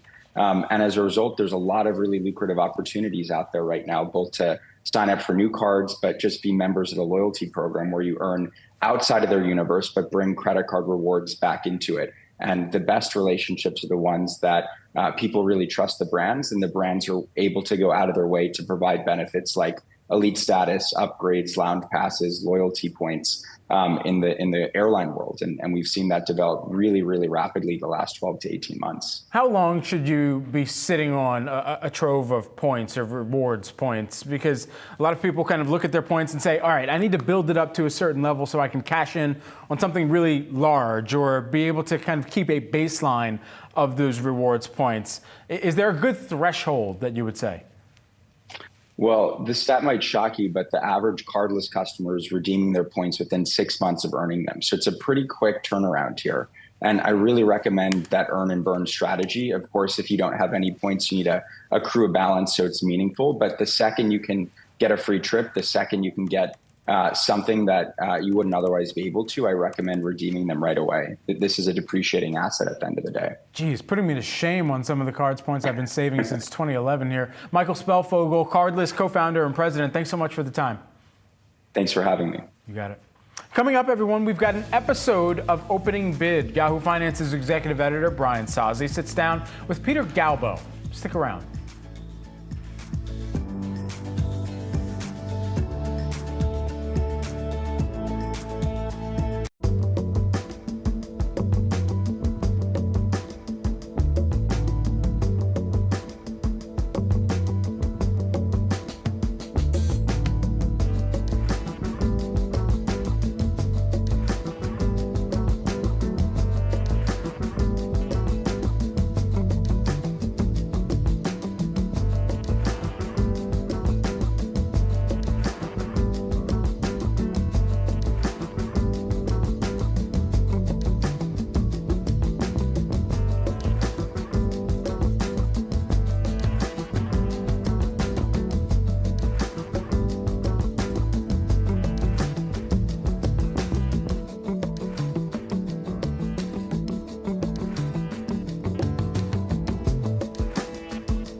All right, welcome to a new episode of Yahoo Finance's Opening Bid. I'm Yahoo Finance Executive Editor Brian Sozzi, and this is going to be a great segment because this is going back to my days of being an analyst, a stock analyst covering retail. We're just going to switch gears a little bit here and talk to a current analyst that is covering packaged food, one of my favorite spaces to cover. That is Peter Galbo, Senior Food and Beverage Analyst at BofA. Good to see you. Thanks, Brian. Good to see you in person. I see your names all over the analyst notes. Yeah, So it's fun. It's good to see you. So the second half of this episode, I want to talk about some of your picks and calls. You cover a lot of names, but I think the first half, we got to set the stage.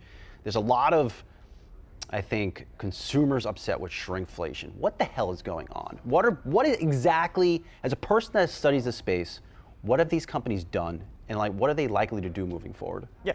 So I think if you go back to when inflation really started to kick in more meaningfully in 2021, and you went through a 2 to 3 year period of not only rising commodity costs or raw materials that were going into all of the food products that we buy, but labor costs, conversion costs, packaging, all of kind of the points.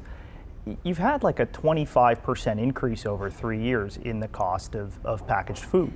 So your $3 bag of chips that became $4.50, that's a pretty meaningful increase for somebody who is buying on the margin in terms of different shopping habits.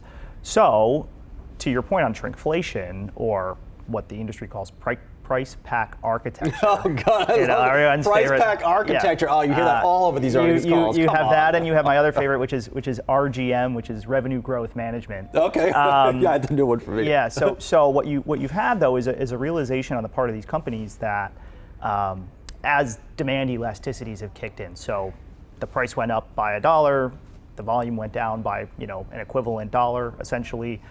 They realize they can't have their volumes be negative for so long, and so what they're doing, or what they have to do through this PPA, is get the price back down. Now they can either go that via a list price decrease, so they can actually go to the retailers and say, hey, we're going to take prices down by 10%. That doesn't really work for the retailer or for the manufacturer. Or they have to offer a smaller pack size at that lower price point, so that people who have $10 in their pocket can go and get a box of Chips Ahoy or Oreos or chips. How do these decisions come to pass? Is it just a bunch of people in a room saying, let's take a bottle that was normally 32 ounces and shrink it to 28, and nobody's going to notice? Of course we're going to notice. So it's interesting. Some of it, and it's interesting you bring up in the context of beverages, some of it becomes a permissibility thing. So in certain categories, let's take Coke, for example, people don't necessarily always want a 12-ounce can anymore, and so that you had the invention of mini cans, right? And it was a higher price per ounce that you were selling to consumers for, but you were offering them something at an 8-ounce pack size, which you maybe, Brian, probably feel better about drinking. Are you 8 ounces the of side Coke. of big food here? No. If you feel better about drinking 8 ounces of Coke or 12 ounces of Coke. I still want the 12 ounces, but give me the option. I just want the option. Yeah. So, have they gone too far? And then over the next 12 months, how does this get dialed back? So we've been sitting in this environment, right, where pricing, the price increase we went through for the better part of 3 years ended in, call it, October of 2023. So we've anniversaried that for 12 months. The thought was, okay, when pricing stops going in, the volumes will get better, we'll rebase volume, and then we can grow off of kind of that base. None of that's happened. We've spent the better part of a year saying, all right, there's no more pricing contribution. Why isn't the volume coming back or switching back? And that's because consumers are having to be way more choiceful about what they're putting in the basket. And again, it goes back to that. If you have, $50 for the week, and things haven't moved down in terms of pricing, it's not like you're going to all of a sudden add them back into your cart. So I think what you're starting to see is the companies getting way more selective about promotional activity, and Pepsi's a great example of this, and we certainly should talk about that. But I think for what the companies are realizing is that sometimes they're doing these promotions and they're not actually getting the intended lift that they thought. They're essentially subsidizing the heaviest user base. So people, an 80-20 rule, right? If 20% of your consumers are buying 80% of your chips, you're just kind of subsidizing that consumer, and you're not getting Brian, who had a bag of Lay's on his grocery list 3 weeks ago, removed it, not necessarily adding it back on. So after this latest round of earnings, I talked to PepsiCo Chairman CEO Ramon Laguarta, and what I mean, I realize this, but maybe I didn't realize it to the extent that it was happening. One, of course, there's many households struggling in this country. They're still dealing with the effects of inflation the past 4 years. But what that is now doing to them when they go to the supermarket, they're having to make tougher choices. Do I buy that bag of chips, or do I save that money for my prescriptions and, let's say, the subscription services that I have? To me, that seems like a structural problem, but is it?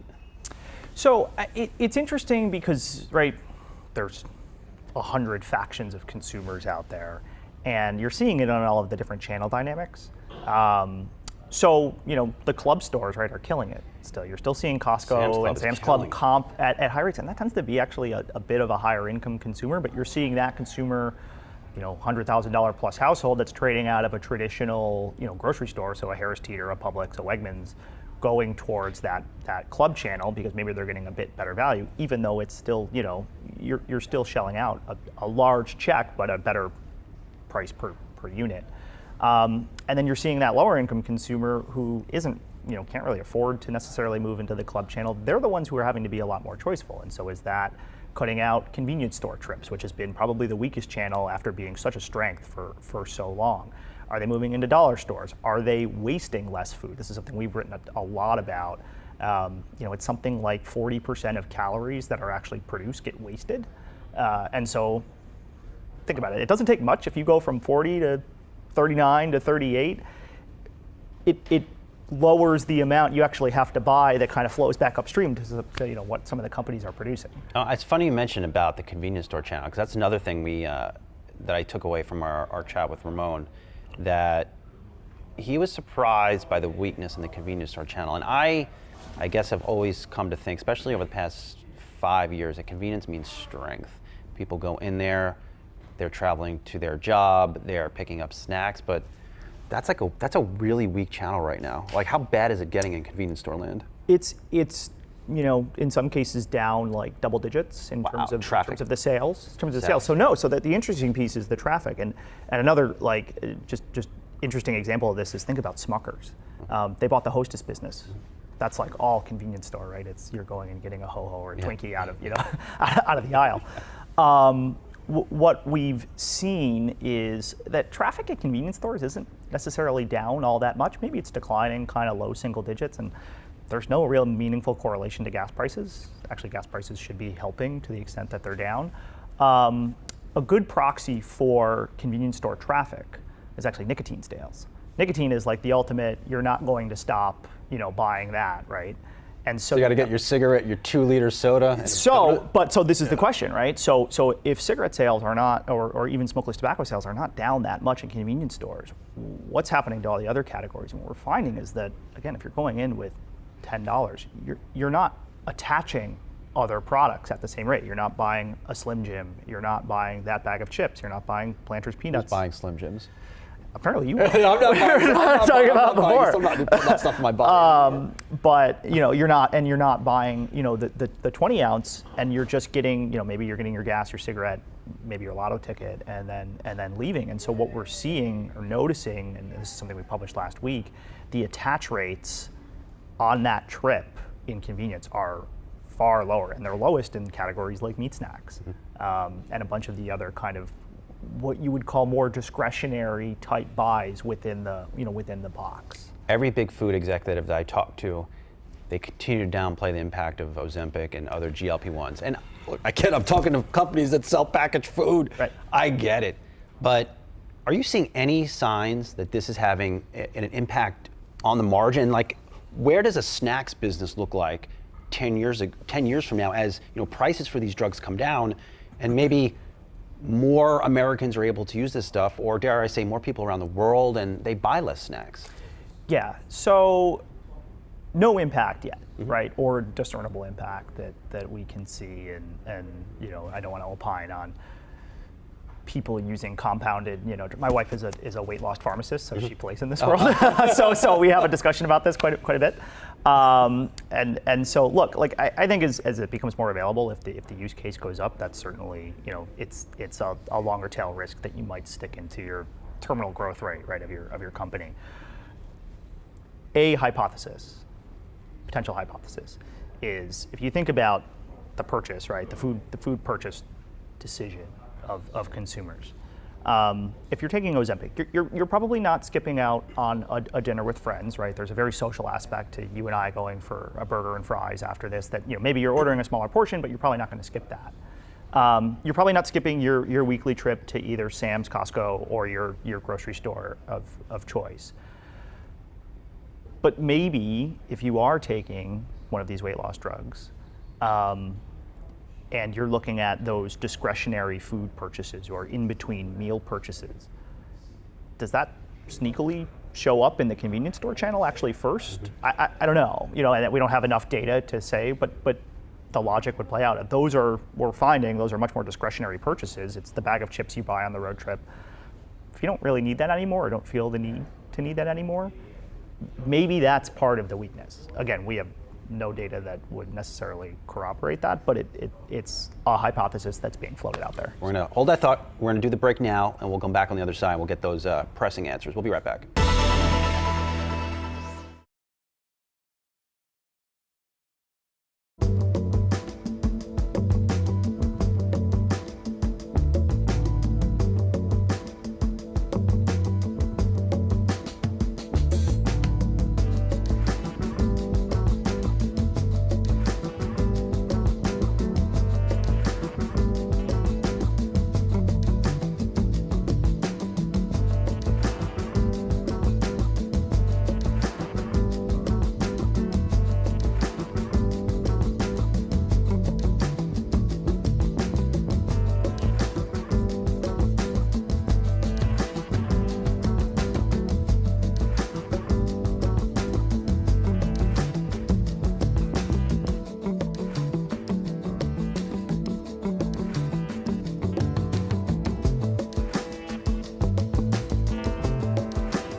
All right, welcome back to Opening Bid. We're talking all things packaged food. Peter Galbo, Senior Food and Beverage Analyst at Bank of America. So I just asked you if there was any reason for investors to have any interest. I see just dread, like there's nothing good, but maybe I'm wrong. So a couple of things. One, it's kind of reflected in the multiples, right? So the packaged food multiples relative to the consumer staples peer set, so beverages and household and personal care products, which we also kind of cover in one swath. Like the packaged food companies are trading at the lowest multiples. So to the extent you think that risk is being fully reflected, maybe there is a bit of a value rotation. And we've seen that a couple of times kind of happen this year. From a generalist investor standpoint, I would say it's been pretty quiet. Your typical kind of institutional money has been quieter in the space. Part of that could be if you think we're going to have a soft landing or an early cycle that we go through. Consumer staples probably aren't where you're pivoting your book. But right, within that, if there's not a huge reason to own any of these names in size, we haven't really observed that. All right, let's check through a couple of these names. I'm going to go random order because you guys cover a lot. Conagra, so big on frozen food, now making a big play into meat. They went out there and bought the company that sells fatty meat sticks. Now, they also have Duke meat sticks, Slim Jim meat sticks. My question to you on Conagra is a portfolio that has frozen food, meat sticks, and other snacks. Does that still base grocery business? Does that make sense, or they need to start like paring down this portfolio? Yeah, no, it's a really good question. So if you go back to the conference call that was last week, Sean Connolly made what I viewed as the most overt points that he's made in the time that I've covered the stock. Conagra CEO. Yeah, in terms of having a slide in the deck about reshaping the portfolio, being more active in reshaping the portfolio. That to me, given where Conagra's balance sheet is much more a divestiture argument than an acquisition argument. And so there becomes this question, are there parts of the portfolio, underperforming assets within the portfolio that they could package together, most likely within the grocery business? So they own a slew of brands that are kind of fragmented that you would see in the center store aisles of the grocery store. Is there a way they could package those and kind of move to divest? And again, he was more open about this than he's been, I think, in the past 2 years. What's interesting about this is it seems like packaged food companies that are going through divestitures right now, typically these stocks don't get rewarded for earnings dilution, right? Earnings go down, stocks go down. Mm-hmm. They're actually getting rewarded. So look at General Mills, right? They just announced a month ago the divestiture of the North American yogurt business. Mm-hmm. Stock went up. So there's maybe a window for some of these companies with these underperforming assets to move on from them if it's going to help them improve balance sheets, buy back stock, whatever they're going to do with the cash, but also if the remain core portfolio is going to be then at a faster growth rate because they've shed some of the underperforming parts of the business. Before I get on to the next name, I can't help myself. Is meat sticks a growth business? What am I missing here? It is. It is. So higher protein content. Okay. Again, more protein-rich diets has been a tailwind for kind of the meat snacks business. Okay. We have a snacking primer that kind of goes through this, but within kind of the snacking lexicon or snacking environment, meat sticks has actually been, or meat snacks have been one of the bigger growth categories. Okay, so all right, well, I got Conagra off. Let's go to Hormel. Hormel, of course, owner of Spam, Planters. Now, here's a company that bought an asset in Planters. How's that asset doing? And what's the outlook for Hormel? Because I think their outlook recently surprised a lot of folks. So I just want to remind you, Brian, that when you had me on 2 years ago on Yahoo Finance, we talked about Hormel at Thanksgiving, and you didn't realize they owned a turkey business. So was it Jenny O? Yeah, which you I think you said to me, you don't put Spam on the table at Thanksgiving, and I said, but you put turkeys. That sounds like something I would say. But Planters, right? This is a business that they bought, from Kraft a few years ago. Look, there was a lot of concern from the market when they bought this in the first place. It was a business that Kraft kind of admittedly had underinvested pretty materially in, both in the marketing and in the operations side, and that turned out to be true, right? We kind of thought, hey, maybe this will be a business that they can invest some capital in and it'll grow. A couple of things, right? Snack nuts is a really challenged category. There's a huge private label presence, and again, when you're going to the shelf, peanut is a peanut, man. And if there's a big price gap differential, you're going to buy, the lower price option. And the other issue is that, what came to light in the past 6 months is that, Hormel had this pretty large recall of product related to Planters. And I think a lot of the concern from investors we heard when the deal was first announced was, do we know that Kraft has invested enough money in this plant? Are there going to be issues? And, it took a little while, but, and look, things happen, but ended up being the case, and I think that was everybody's worst fear when they bought this asset in the first place. So you don't like Hormel? Underweight rating? We are underweight Hormel. That's interesting. Underweight in a food. God, I'm sorry, just childish moment. So next up, McCormick. You cover McCormick, right? We do. So they have a key investor day coming up. New CEO there. Yes. Are you more optimistic on them? We are. We have a buy rating on McCormick. Okay. A couple of things. So within the box, when you think about the grocery store, the perimeter, right, so the deli, the fresh categories are growing a lot faster than the center part of the store. So think about packaged chicken, vegetables. When's the last time you ate bland broccoli or bland piece of chicken? That's a good. I just want to mention that listeners out there in our audience, sometimes investing could be that simple. Right. Like you buy chicken, you're going to need seasoning. Who sells seasoning? Who dominates the aisles? It's McCormick. Right. And it's McCormick in private label, and it turns out McCormick produces a fair amount of the private label, lower margin, but they do have some of that business. But it's not just that; they've expanded into other condiments, right? They have the hot sauce business. So there's a Frank's, right? They own Frank's and Cholula. Cholula, yes. So there's there's some structural tailwinds there actually, which is pretty unique within packaged food. given kind of all of the other headwinds that we've talked about. Investor Day, new CEO. My opinion, has done a very good job out of the gate. You should have him on your show. Yeah, we did. You did. But we're gonna have him back for Investor Day. He's good. What he's done very well, in my opinion, is he's set just very achievable guidance. He's not out over his skis, kind of at the start. Which again, like the worst thing you can do as a new CEO is miss numbers. You come out there with some ridiculous guidance. Right. And so what I think what Brendan is getting credit for currently, McCormick was probably the first company in food to recognize that their price gaps had gotten kind of out of whack relative to competitors, relative to private label. This goes back to February of 24 at the CAGNY conference, big consumer staples conference, where they came out and said, hey, we think our price gaps are too big. We're going to start to shrink some of those price gaps. It gets back to the point of, certain spices you probably care, but do you care which black pepper you're buying, and you need to kind of get that, pricing in a better spot.